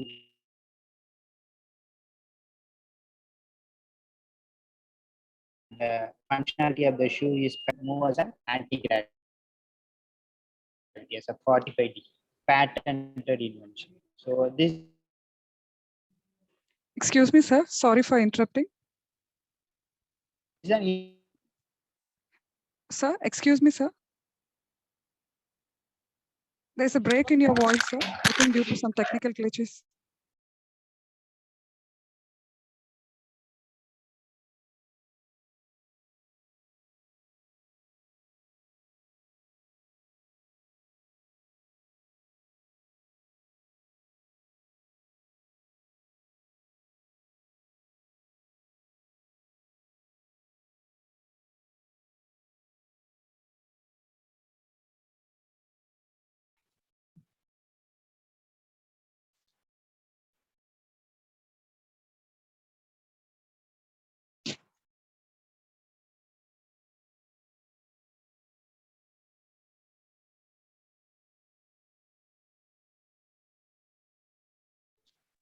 Excuse me, sir. We could not hear your voice, sir. Sir?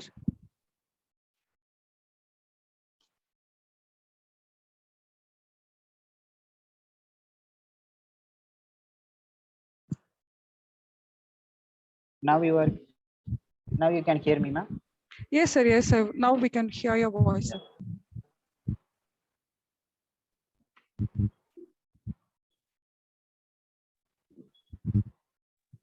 Is the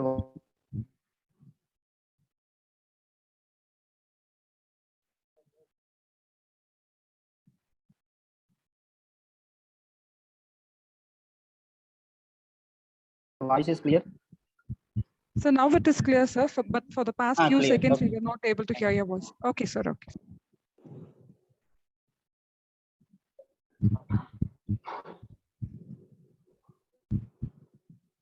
So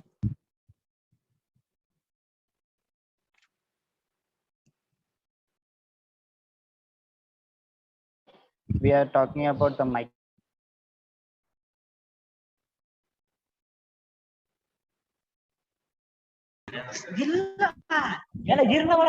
Jackson's patented invention by Michael and Need. What is the need to patent your invention? What are the steps you need to follow? In the pattern, many databases are available.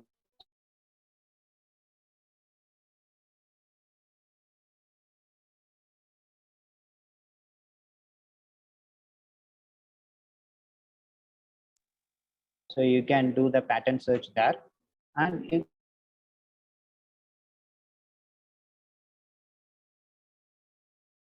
can draft it. Excuse me, sir. There's a break in your voice, sir. We can't hear you clearly, sir.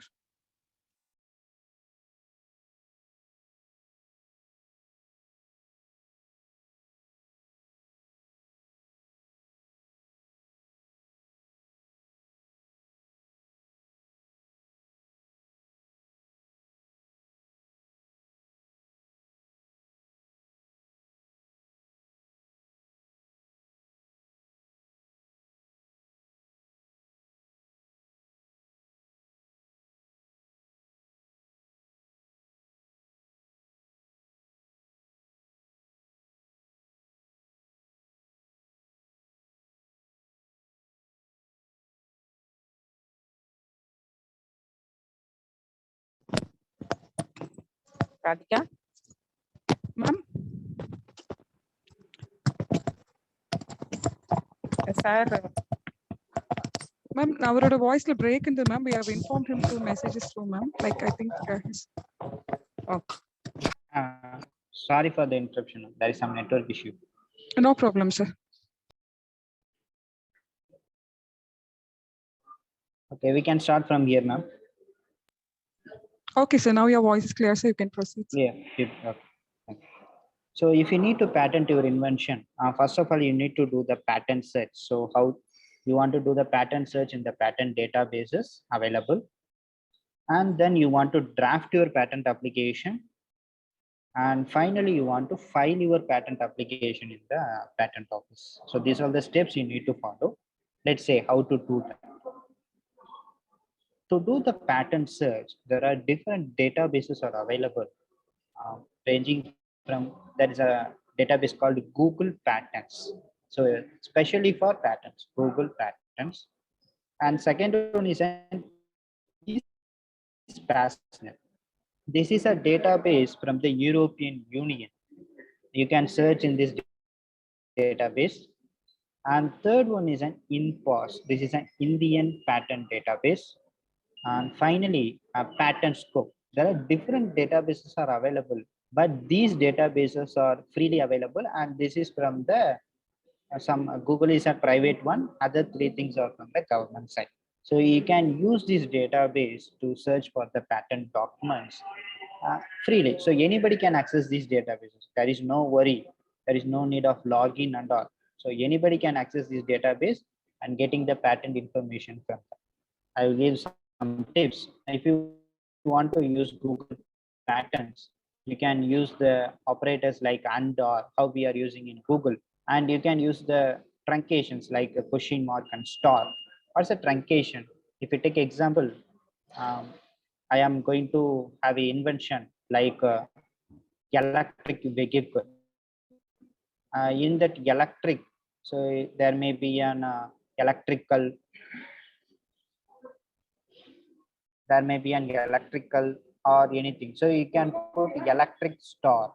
And for vehicle, it may be an vehicles or vehicular, anything. So you can say vehicle star. Likewise, you can use the truncation in the database. And then also you can use proximity. That is the words between two. Like take example, coronavirus. So corona near to virus. Likewise, you can use the proximity operators in the Google Patents. So there is a help page in Google Patents, so you can explore that. There you can search for the patent documents related to your project work or related to your invention in Google Patents. And the second database is eSpassnet. So I suggest if you are an initial searcher, you can search in this eSpassnet, because this is an effective database used by many countries and it is a government database. So here also you can use the Boolean syntax like and or not, and you can use the truncations like star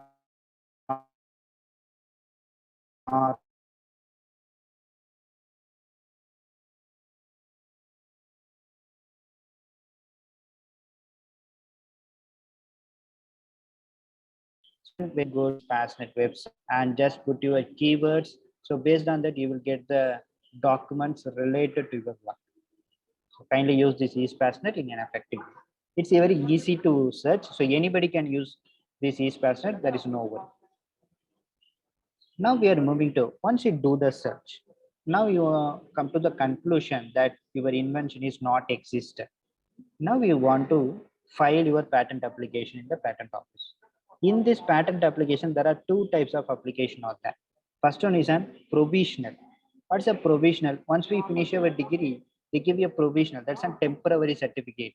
Then only they are giving you a degree certificate. Likewise, when you start your invention at the initial stage of your invention, you have the opportunity to file the provisional specification to secure your priority date, because as per the India is considered who first file the patent application get the right. So you can file the provisional as a temporary application to secure your priority date by giving the working of your invention and within 12 months. So the patent office is giving a time period of 12 months.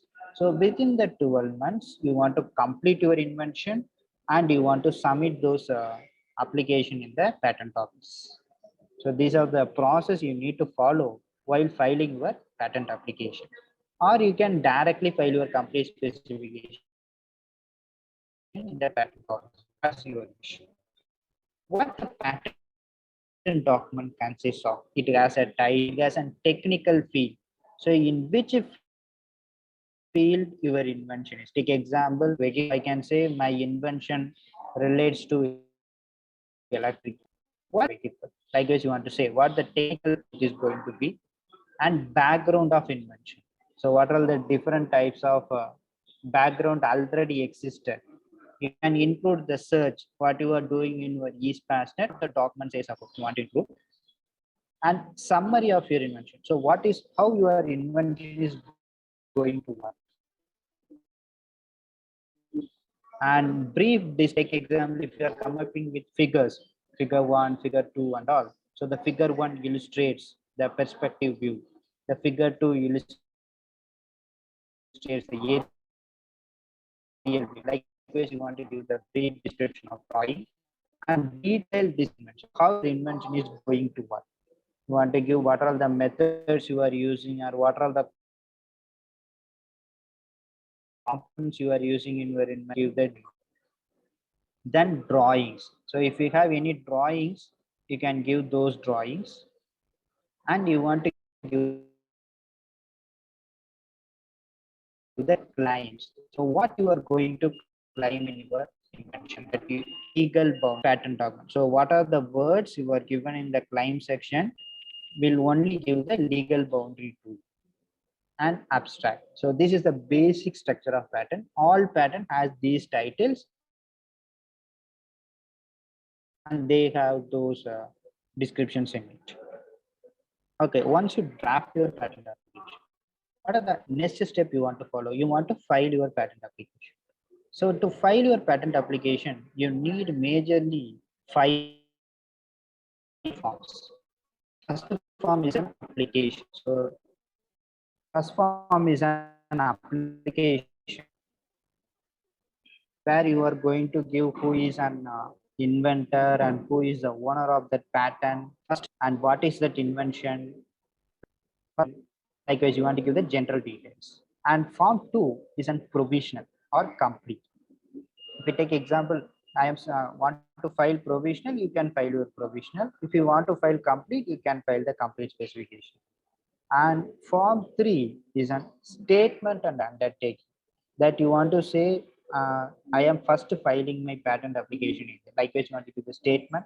And form 5 is a declaration of inventorship. So who are all the inventors working in that invention? Likewise, you want to declare. And form 18 is request for examination. You want to give the request for the examination to the patent office. Without request for examination, the patent office doesn't consider your patent application. So these are the 5 major forms you want to submit once you file your application. Fees. So what is fees? This is the fees for the physical.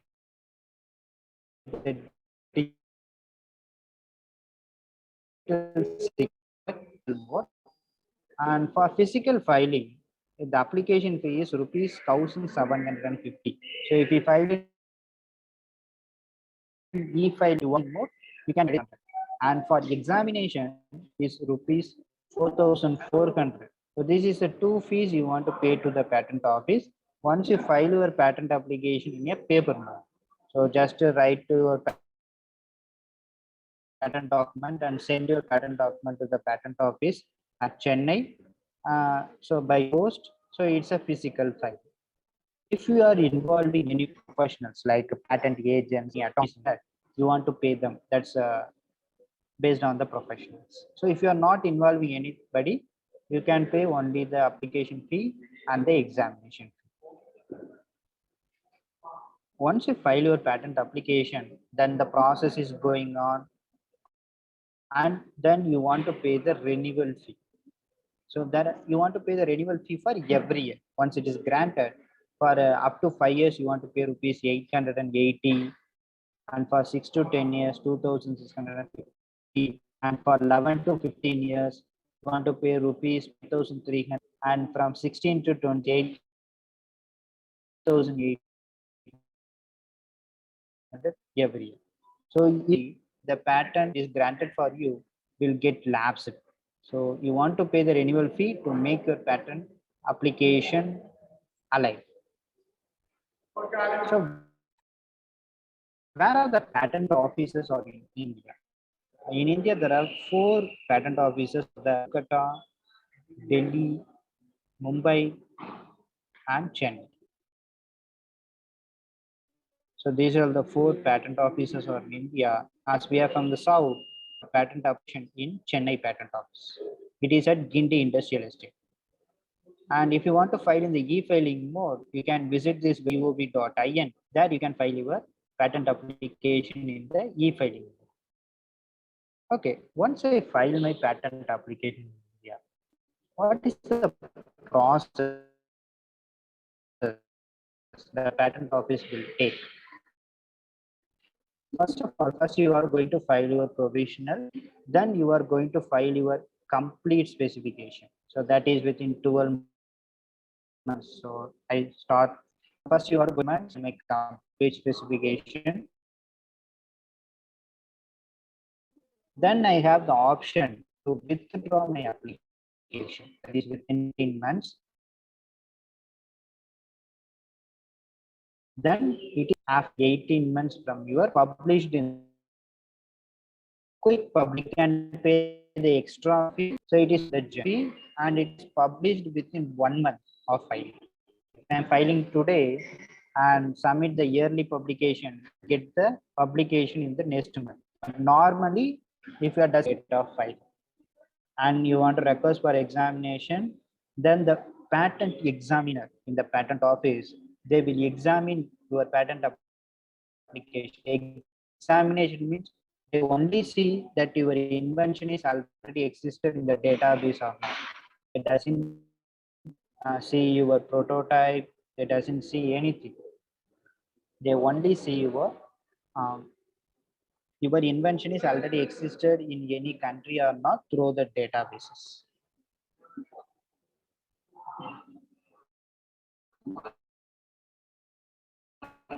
And then you want to reply for examination report. You want to reply.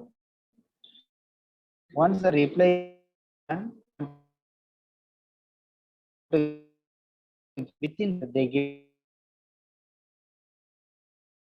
to reply that the roller will have some video conferencing with you, ask their doubts, and if you clear that, then you will get granted. So it normally takes 2 to 3 years to get a patent for your invention.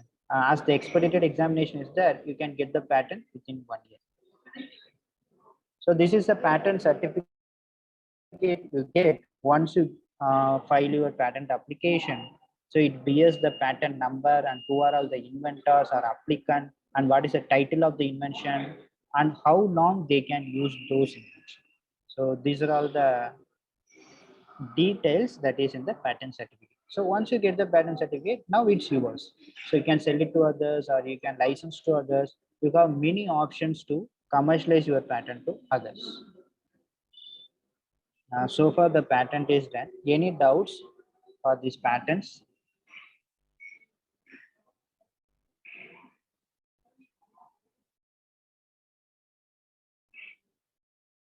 or we can proceed.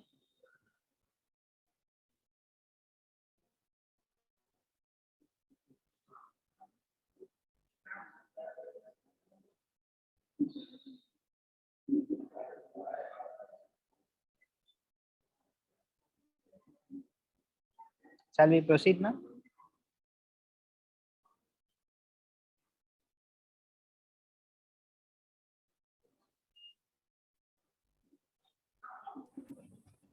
Sir, you Hello. can proceed, sir.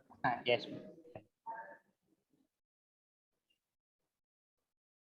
So far we dealt about what is patent and what are the procedures you need to follow to file your patent.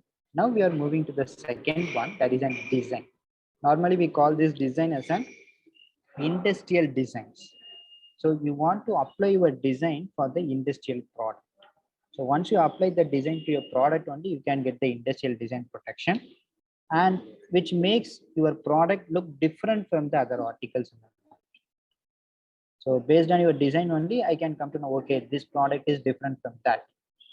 So this gives an aesthetic appearance of the product. And you know that it is given for 10 years and extendable for 5 years. So totally 15 years you have this design protection. Once 15 years is over, anybody can use that design. So this is an example, helmet. We are using the helmet. Every company has different aesthetic appearance of the helmet. So for the appearance, they are having. You can look into says that register. So these are the some example for design and how to register the design. So if you come up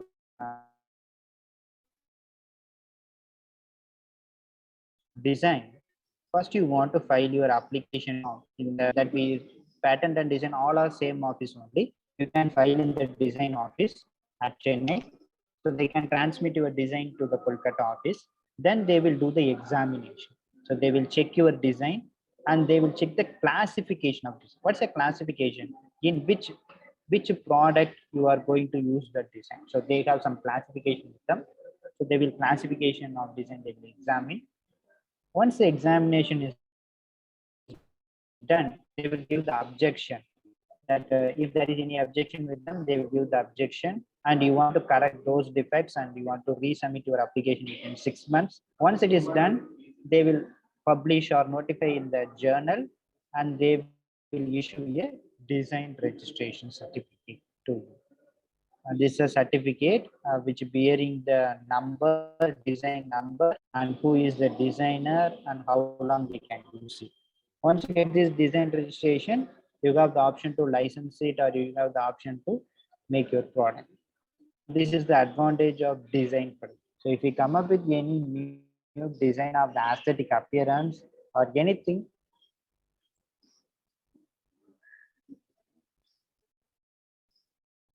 you can go for the design protection.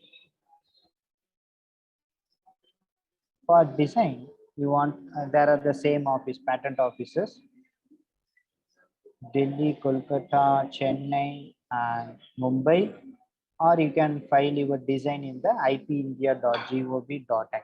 There you can file your design application. What is the fees for it? As per the individual is considered.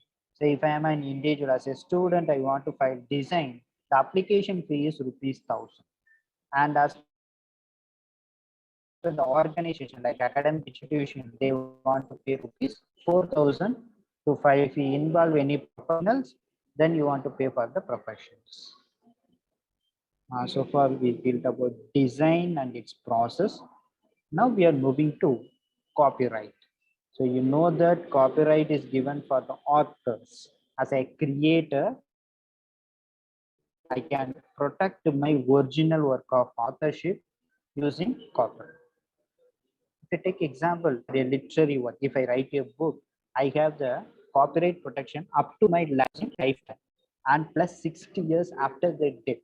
Take example, our former president, Dr. APJ Abdul Kalam, is no more now, but his copyright belongs to his family. So what are all the books sold by his name?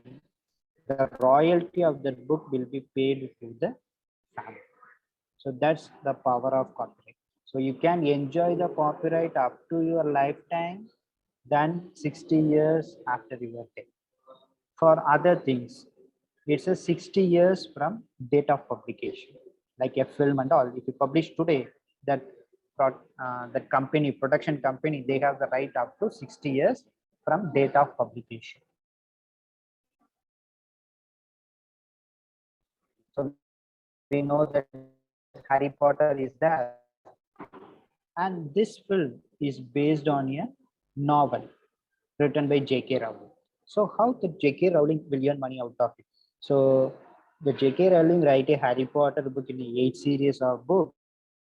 She will earn up to $1 billion from by selling those books. And the same story she is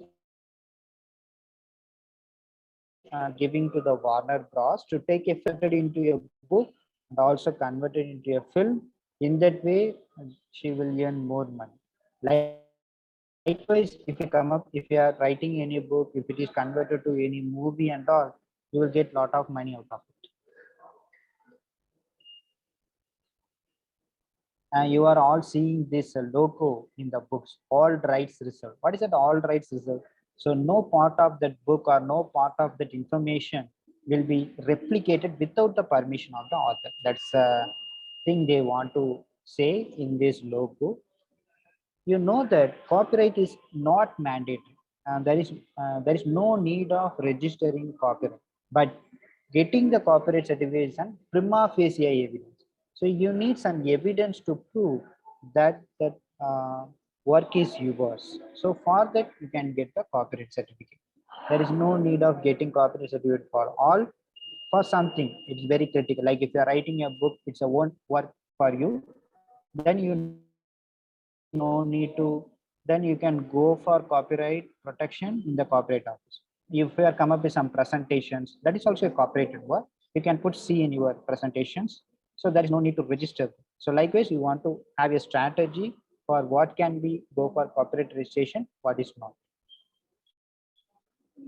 And the process is, first you want to file your copyright application in the copyright office. First file your application. Once you filing your application, then they will issue a diary. They will issue a diary number to you. Once the diary number is issued, there is a process called 30 days mandatory waiting for objection. They are put in the website, copyright website, that this work is copyright registration, and they are waiting for objection, 30 days rejecting. Then the registrar who will accept that rejection or not based on the hearing, then there is a scrutinization. So they will examiner in the copyright office, they will scrutinize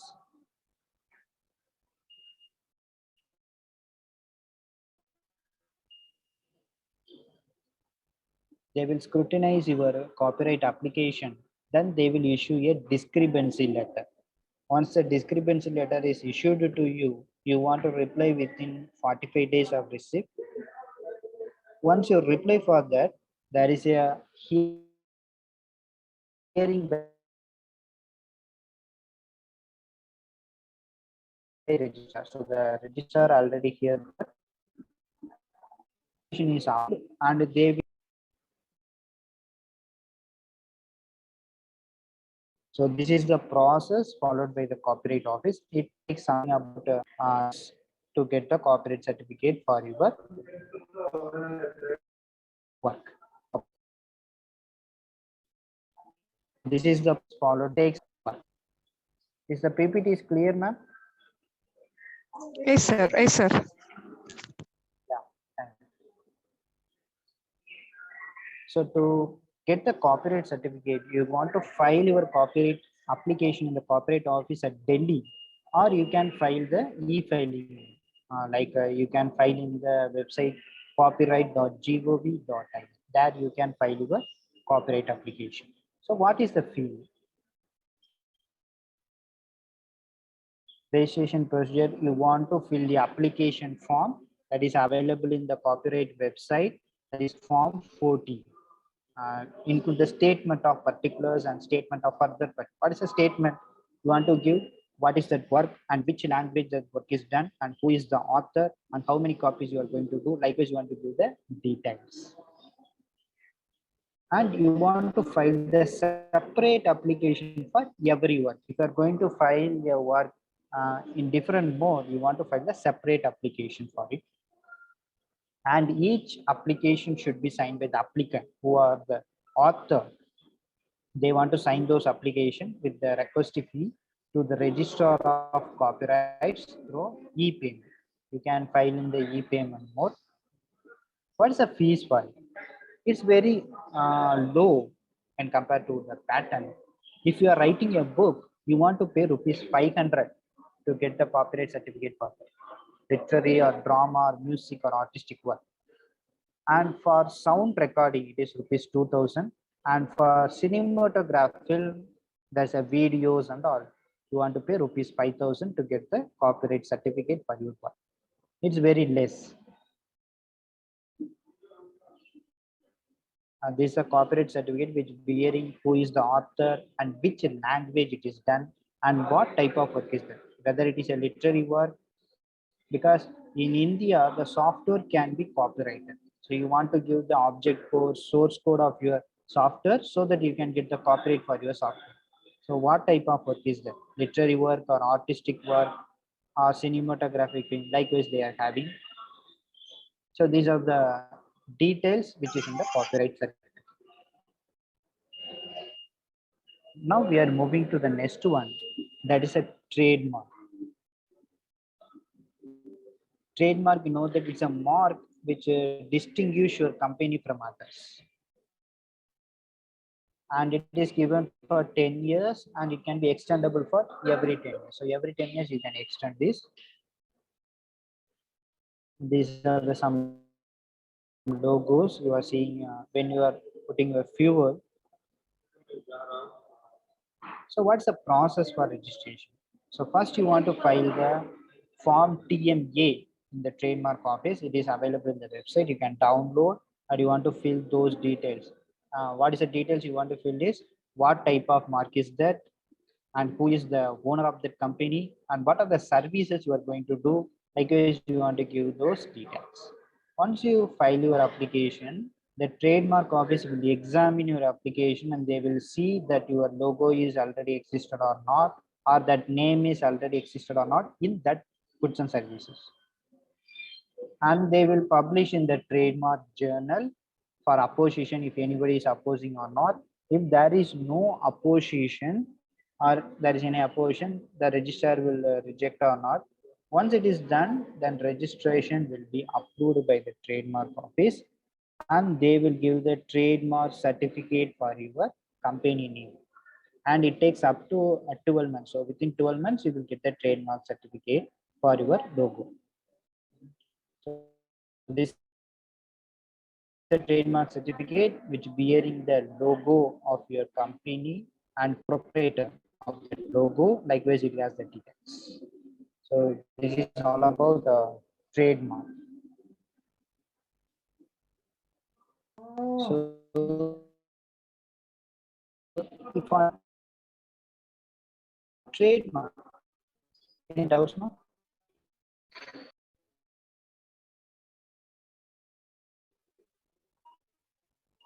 For trademark in India, the three offices are there: Delhi, Kolkata, Chennai, Mumbai.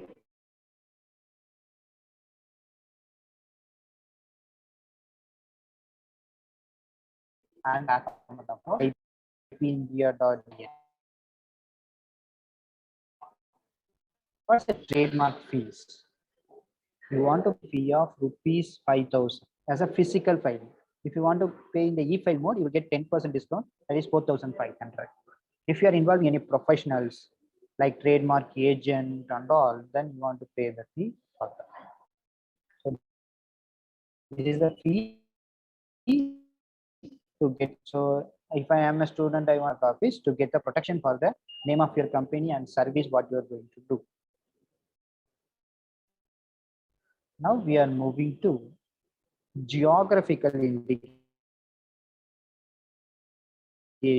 What's a geographical indication? We know that it's a tag given for the specific product for 10 years and extendable for every 10 years. And this product has some unique quality. So I will say example. Tanjore doll. We know this is a doll you cannot buy in anywhere. You can see these producers are only in Tanjore. They come up with this unique type of product. So like these type of products, the government is giving the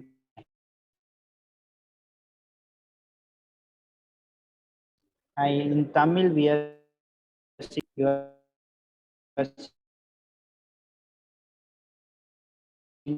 who is better. Hero terminal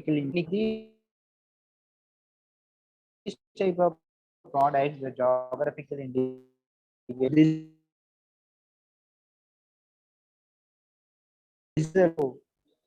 By handicraft and an invest incredibly. What's a process? So if your locality, the persons are coming up with these type of unique products, it may be anything. It may be a foodstuff like Srivilliputur Palkova. It may be a handicraft product like Salem Jamukalam. It may be anything.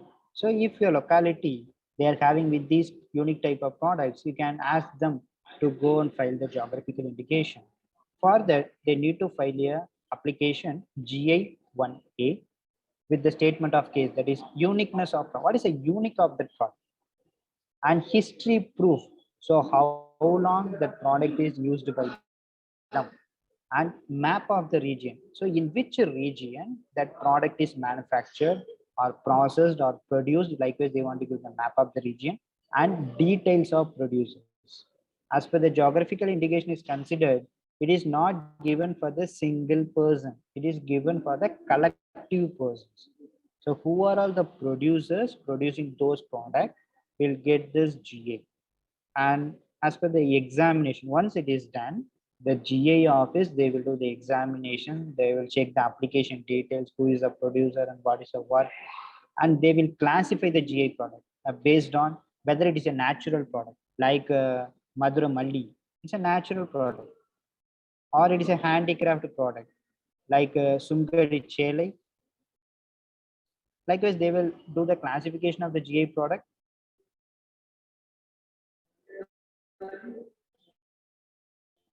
Then they will issue a examination report. Then they want to reply for the examination report within 2 months. Once it is done, it is published in the GA journal. They are waiting for opposition, if opposing for 4 month journal, and they will issue a GA registration certificate to the producers. This is the GA certificate. It's bearing the logo of the product and who are all the producers and how long they can use it. So this is in the GA certificate. So the officers is, there is only one office in India, that is in Chennai. So if the producers want to file for GA for their product, they want to file in the Chennai GA registry, or they can go to this website ipindia.gov.in to file this GA. What's the fees for that? They want to pay a fee of rupees 5,000 to the GA registry to get the GA protection for their product if they are involving any product paper. So far, any doubts? If you need to ask in Tamil, you can ask.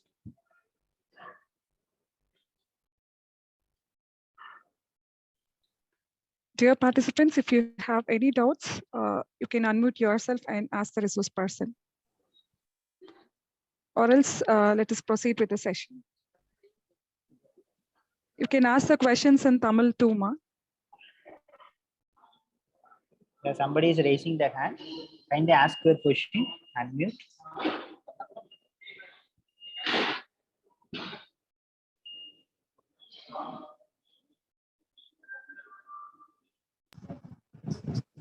Dear students, if you have any queries, yeah, Satish, SK.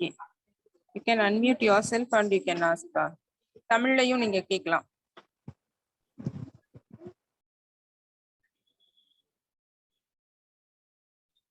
Satish SK, you have raised your hand.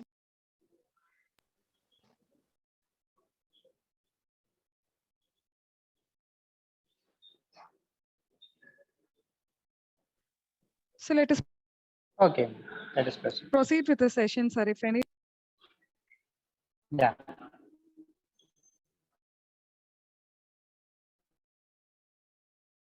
Okay. So procedures to get for patent and copyright and design and trademark and geographic information. Okay, now we know about, okay, what is the procedure? Okay, how can I apply in my field? So let's be discussing. If you are converting your idea to the invention, you want to go for patent. If you convert your idea to the expression, so expression in the way of poem, expression in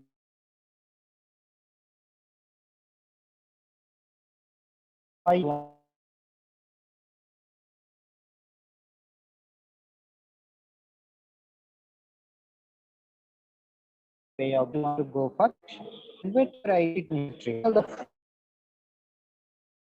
four major IPs that for our ideas. Pure idea cannot be patented, cannot be copyright, cannot be designed, cannot be trademarked.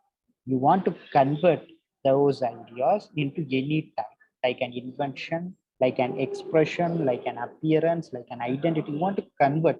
Once you convert those ideas only, you can get these IP protection. So I give some examples. If you come up with any new algae lamps, so they come up with the lamp by using algae. Likewise, if you are come up with any innovations, it may be a new one or it may be an improved one. It may be a process, it may be a device, or it may be a model. So it may be anything. If you come up with any new process or any improved process for the already existing one, any device or any model, then you have the option to go for patent. For copyright, as an academicians, they are coming up with many scientific articles for that they are having copyright. If you write a book and the faculties have come up with some manuals for the students, that is a copyrighted work. And the students, they have come up with some software codings during their project, and they have come up with some databases. These all are copyright protection. So you can go for registering the copyright for these type of books. And design, as we are working in some lab, in that lab, if you come up with any new aesthetic appearance of the lab equipments, then you have the option to go for design protection or anything. You can come up with any design like a jewelry. So as a fashion designer, if I come up with a new design of the jewelry, then I can have the option to make a chair, new design. So the design you want to up design and trademark. So if you start a new company, that trade name, or if you are going, you want to provide any new service, if you are going to launch any new product, these all are, or you can keep those as a trade secret. If you don't reveal to anybody, you can keep those software code or compilation of facts at databases, or what is the formulas you are using, what is the processes you are using, you kept as it. So these are the ways you can apply in your field, that what type of IP you can go and you can protect it. And this is the most important point I want to discuss to you, that we know about IP. Okay, what is the procedure? But if you are involving any professionals to do that, First of all, you need to sign a non-disclosure agreement. If you are going to start a company, you want to express your invention to somebody like investors. So before saying to the investors or before pitching your idea to others, first of all, you need to sign a non-disclosure agreement. So no one in that room will disclose your information to others. Likewise, if you are going to share your invention to somebody who is going to work for filing your patent or filing your other things, they can reveal that. So that you want to sign a non-disclosure agreement with the person whom you are going to share your information, because this IP is and confidential information with you. Once you disclose it, it goes to the public. So you need to have a non-disclosure agreement with the persons whom you are going to disclose your information. So this is the most important point as we want to consider before filing our IP, before revealing our information to others. So this we are dealing with patent, trademark, copyright design. Once you get this is yours and yours one.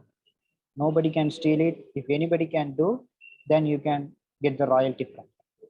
If you doesn't protect it, you doesn't get any reward out of your work. So this is all about the processes we need to follow for. So now we are coming to the final version. That is, what are the career opportunities as a student? Once I finish my degree, what are the opportunities I have in this IP field?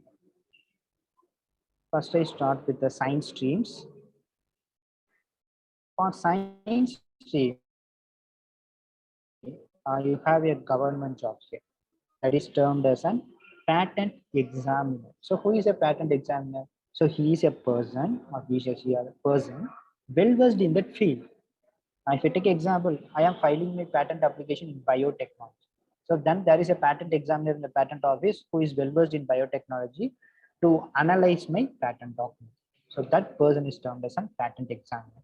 This is a central government job. The patent office will conduct this examination 3 years once or 4 years once based on the need. For this, for the science stream, you need to do PG. So PG graduate from science stream can apply for this government job, and the nature is a group A post. It's a high level post, and you can be posting in Indian patent offices. Likewise, we are seeing there are 4 patent offices. You can be posted in any patent offices, and you will get something about greater than 1 lakh per month once you be posted as a patent examiner. So this is the only government job we have. What is the structure of the examination? So they conduct a prelims, which has an objective type like aptitude and general knowledge. Once you clear the prelims, you will be promoted to mains examination, which is a technical nature. So if you take example, I am from a biotechnology, I am from a textiles. So they are giving some syllabus to you. You want to read those syllabus and you want to write that descriptive type technical examination. Once it is clear, you will be promoted to the panel interview. And the panel interview, they are asking the questions about this patent and all.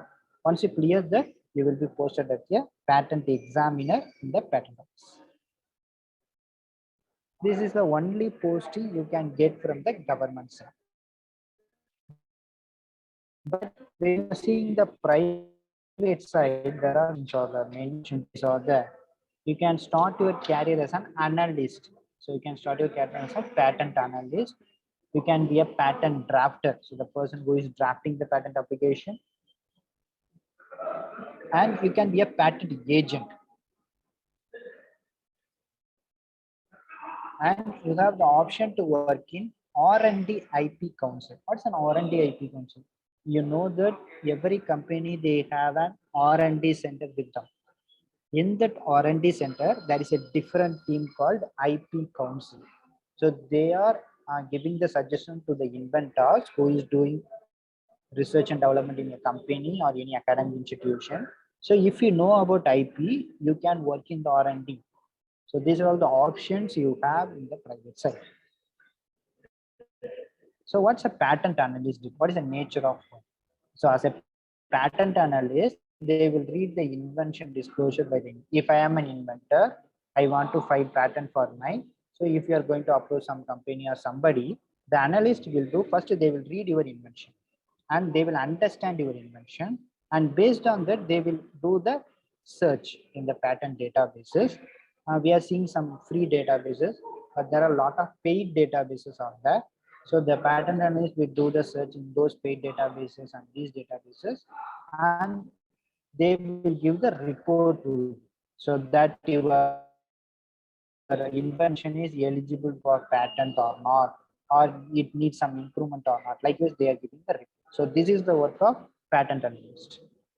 As a drafter, so the drafter, they read the invention and they will understand the invention, and then they will also analyze the search report by the searcher, analyzed. Then they will write to the patent application according to the search report. So this is the work done by patent drafter. So now we are moving to patent agent. So who is a patent agent?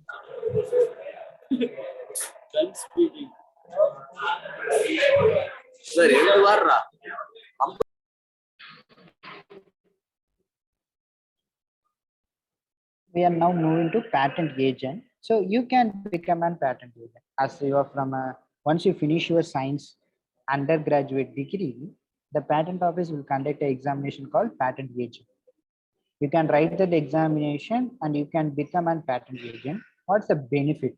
So you can be an authorized person by Government of India, and you have the option to file the patent application, prosecute the patent application on behalf of the client, and you can earn money out of it. What is the structure of patent agent examination? It has a paper one, that is a objective type. It has the patent act and rules. So you see that what are all the non-patentable inventions. Likewise, they are asking some questions based on the patent act and rules. And paper two is a descriptive type. You want to draft your patent, and there is some situation-based questions out there. You want to answer those situation-based questions. Once you clear this paper one, paper two, there is a panel interview, and you will be qualified as a patent agent. And here the important point is, patent agent examination is a qualifying exam. It is not a competitive. Qualifying means if you get 60% of marks in these three, like a paper one, paper two, and panel interview, then you will be qualified as a patent agent. So no worry, it's not a competitive, it's a qualified. If you get in all the three stages, you will be qualified patent agent. You can file your patent application, money off it. So this is the option you have. You can once you become a patent agent, you can have a company to do the patent services like this. And for the arts streams, if you are from the arts, you have the option to, so there is an thing called paralegal, other than the legal side, and you can work as a patent docketing officer. What this means? So the nature of work is, you want to work with the correspondence with the patent office, like preparing forms and letters with the patent offices. So these are the works you are work as a docketing officer. If you are going to do MBA after finishing this UG, your opportunity, or you can work in the field called IP valuation. So what is the value of that IP the company holds? IP management. So the manager who is in the office, they will manage the IP portfolio of the company or IP portfolio of the institute. Technology is agreements for technology and IP commercialization. So how to commercialize? So if I am having patent, how to commercialize my patent to others? You are seeing which companies. So in this ways, the management, as a manager, the work is on the portfolio of institute or a firm. and they will work in the valuation, licensing, and technology transfer agreements. So these are the work done by the IP MBA. And law streams, if you need to go for your law after finishing the UG, there is a mini scope inside, because normally this IPR is a law subject. So you can have a LLB specialization in IPR, or you can have as a PhD in IPR. So these are the options. You can be an attorney. Attorney means a lawyer. So they will fight in the cases between the patent infringements and all. You can have litigation and prosecution, and you can become a trademark agent, and you can become a trademark examiner. To become a trademark examiner, you need to have a IPR law. And you have the option to teaching IPR laws in the law universities once you finish this IPR law. So these are the options you have once you go for law in this IP. Okay, what are the different higher learning programs you have? First of all, in Indira Gandhi National Open University, you have an option called property rights. Once you finish your graduate, you can study this as an open university. You can study in the correspondence mode. If you want to do the law, you can go to the national law universities. There you have the intellectual property law. And if you need to do more work on the patent, there is a specific course only offered by this institute, CSIR URDIP. It's a postgraduate diploma in PAT informatics. So you know about bioinformatics. Likewise, there is an option called PAT informatics. And another institute called Rajiv Gandhi National Institute of Intellectual Property Management, Nagpur. They are conducting many courses. You can read that. And there are many online courses are available from WIPO, the World Intellectual Property Organization, NPTEL, that you know, IITs. They are come up with many programs, and SWAYAM, you have the many courses. Likewise, many institutes are offered many online courses. So if you need to read more, you can learn from here, or you can download that L2 Pro e-learning platform developed by CIPAM and the National Law University and Qualcomm. You can download that app and you can read more on this. So that's from my side. So thank you everyone. So now it's time for the question and answer session. If you have any doubts, kindly ask me. Dear participants, now the forum is open for discussion. If you have any queries with regard to the session, you can unmute yourself and ask your questions, or you can get clarified with any doubts.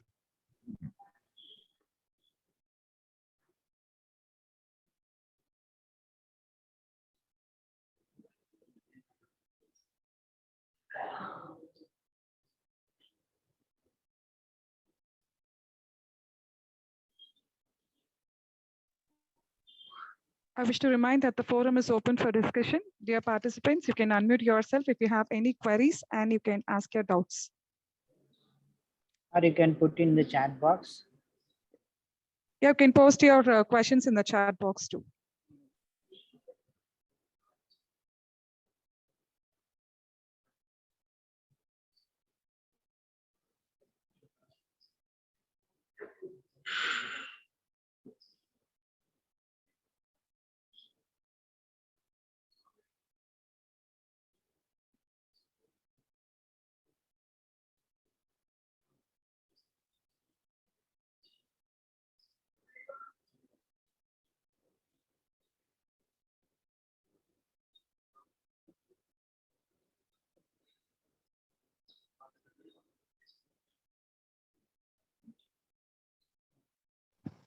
Students, any queries?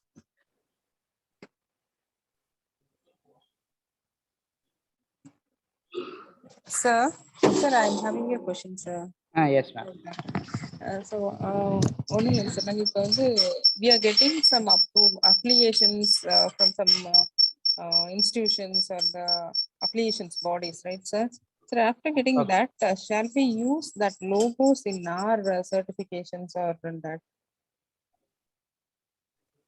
I take example, if you are taking NAC, like which you are asking.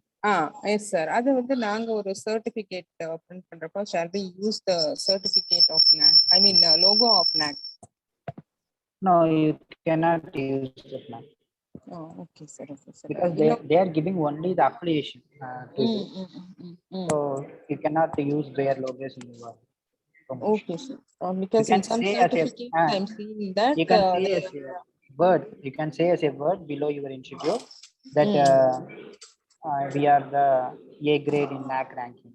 Likewise, you can say in the third cycle or second cycle, but you cannot use those logos. Okay, sir. Thank you, sir.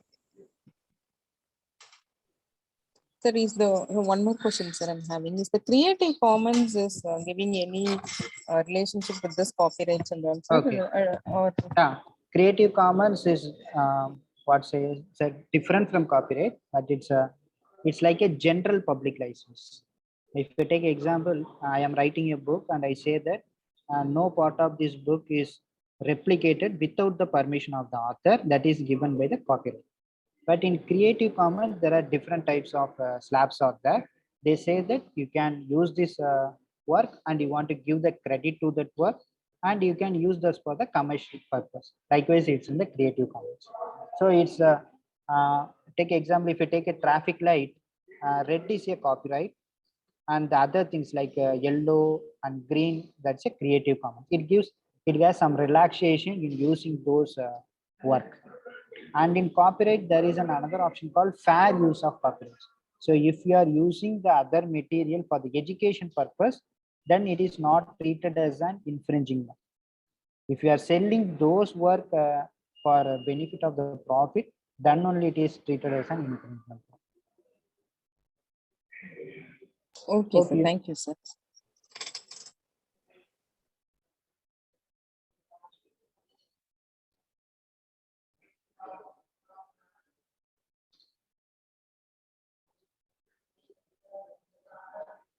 Any doubts from the students, you can ask in Tamil so that I can answer. And one student has asked, is there any qualification degree required for patent agent examinations? That only I say, once you finish your UG degree, you can write the patent agent exam. There is no need of extra qualification. Hope the student got the answer. Thank you, sir. Thank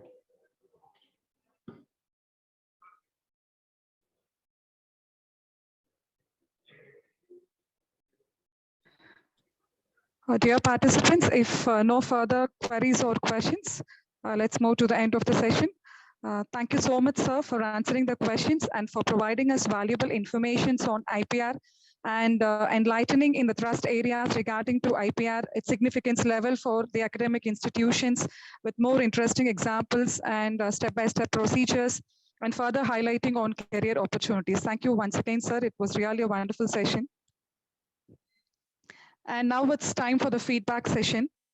Feedbacks for the Breakfast of Champions. Dear participants, you are invited to give your feedbacks on today's technical sessions. Participants can unmute themselves and give your feedbacks if any.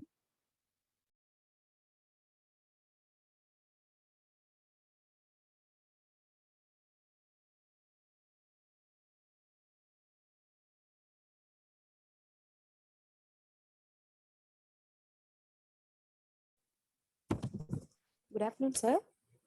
Good afternoon.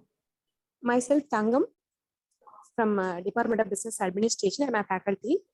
Thank you very much for the wonderful presentations in IPR from the Diksha ma'am and Subramanian, sir. It's an eye-opening session for our students regarding intellectual property rights. With this initiation, our students will start thinking in the aspects of innovation in future, sir. Thank you. Once again, thanks, sir. Thank you very much.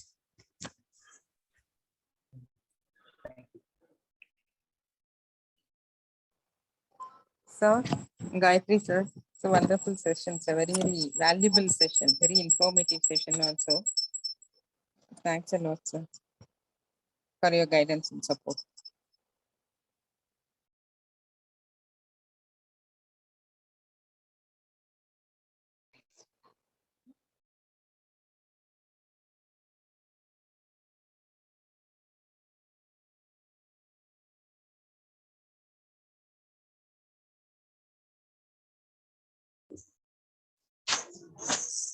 Sir, I'm Chitra from Department of Physics.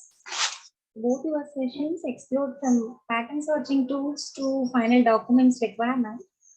We really understood the importance of IPR in today's world, especially in academic institutions. So, clearly come to know the procedure and implications of patenting process.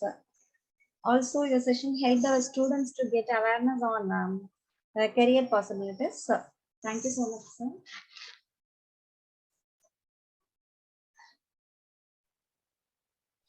Hello, sir. I am in line. Yeah. Yes, sir. Okay, sir. Okay, sir. Let us move on to the vote of session. Vote of Yes, thanks ma'am. session. Yes. Thank you so much, dear participants, for your feedbacks. Thank you, sir, once again for sharing your expertise in the area of IPR. And moving to the end of the webinar, we now call upon Dr. K. Alagappan, sir, Associate Professor and Head, Department of Corporate Secretaryship and Professional Accounting, Executive Member, KASC IPR Cell, to propose the vote of thanks. Over to you, sir. Good afternoon to one and all. On behalf of the Intellectual Property Rights Cell of Kongu Arts and Science College, I am delighted to propose vote of thanks for the webinar on overview and the importance of intellectual property rights, which was organized in collaboration with the Cell for IPR Promotion and Management, Ministry of Commerce and Industry, Government of India. At the outset, we would like to record our gratitude to the management and correspondent Thru K. Palnichami Avargal for granting necessary permission to conduct this webinar. Thank you, sir. We wholeheartedly thank our beloved principal, Dr. N. Raman, for his continual support. Thank you, sir. Our heartfelt thanks goes to Ms. Deeksha Arora, Assistant Manager, Cell for IPR Promotion and Management, who has delivered her lecture on the topic Overview of Intellectual Property Rights. You have turned the gray area into a very colorful by way of your brilliant lecture with a lot of practical examples and interaction. Thank you, madam. We express our sincere thanks to Mr. N. Subramanian, Assistant Manager, Cell for IPR Promotion and Management, for his lecture on importance of IP for academic institution and career opportunities in intellectual property. Your session made the participants to understand the various IPs such as trademark, patent, copyright, design, and so on. Your approach of moving from definition, concepts, filing procedure, and registration process with adequate number of examples and sample certificates for all IPs enlightened the entire participants. Your session on career opportunities is an eye-opening one, and it will make many of our participants to think on that line and choose their career in the field of IP. It's very intellectual and informative. Thus, you have changed the thought process of the participants from creating physical assets to intellectual property assets. Thank you, sir. We express our gratitude to various department heads and faculty members for their involvement and commitment. We thank all our energetic students from various departments for their active participation. I would like to place on record my thanks to the IPR Cell coordinator and all the team members of IPR Cell. With this, once again, I thank all the participants for making the program as a grand success. Thank you. Thank you so much, sir. Dear participants, feedback link has been posted in the chat box. Kindly fill in the feedback form to receive your certificates. Thank you so much. And let us join now for the national anthem.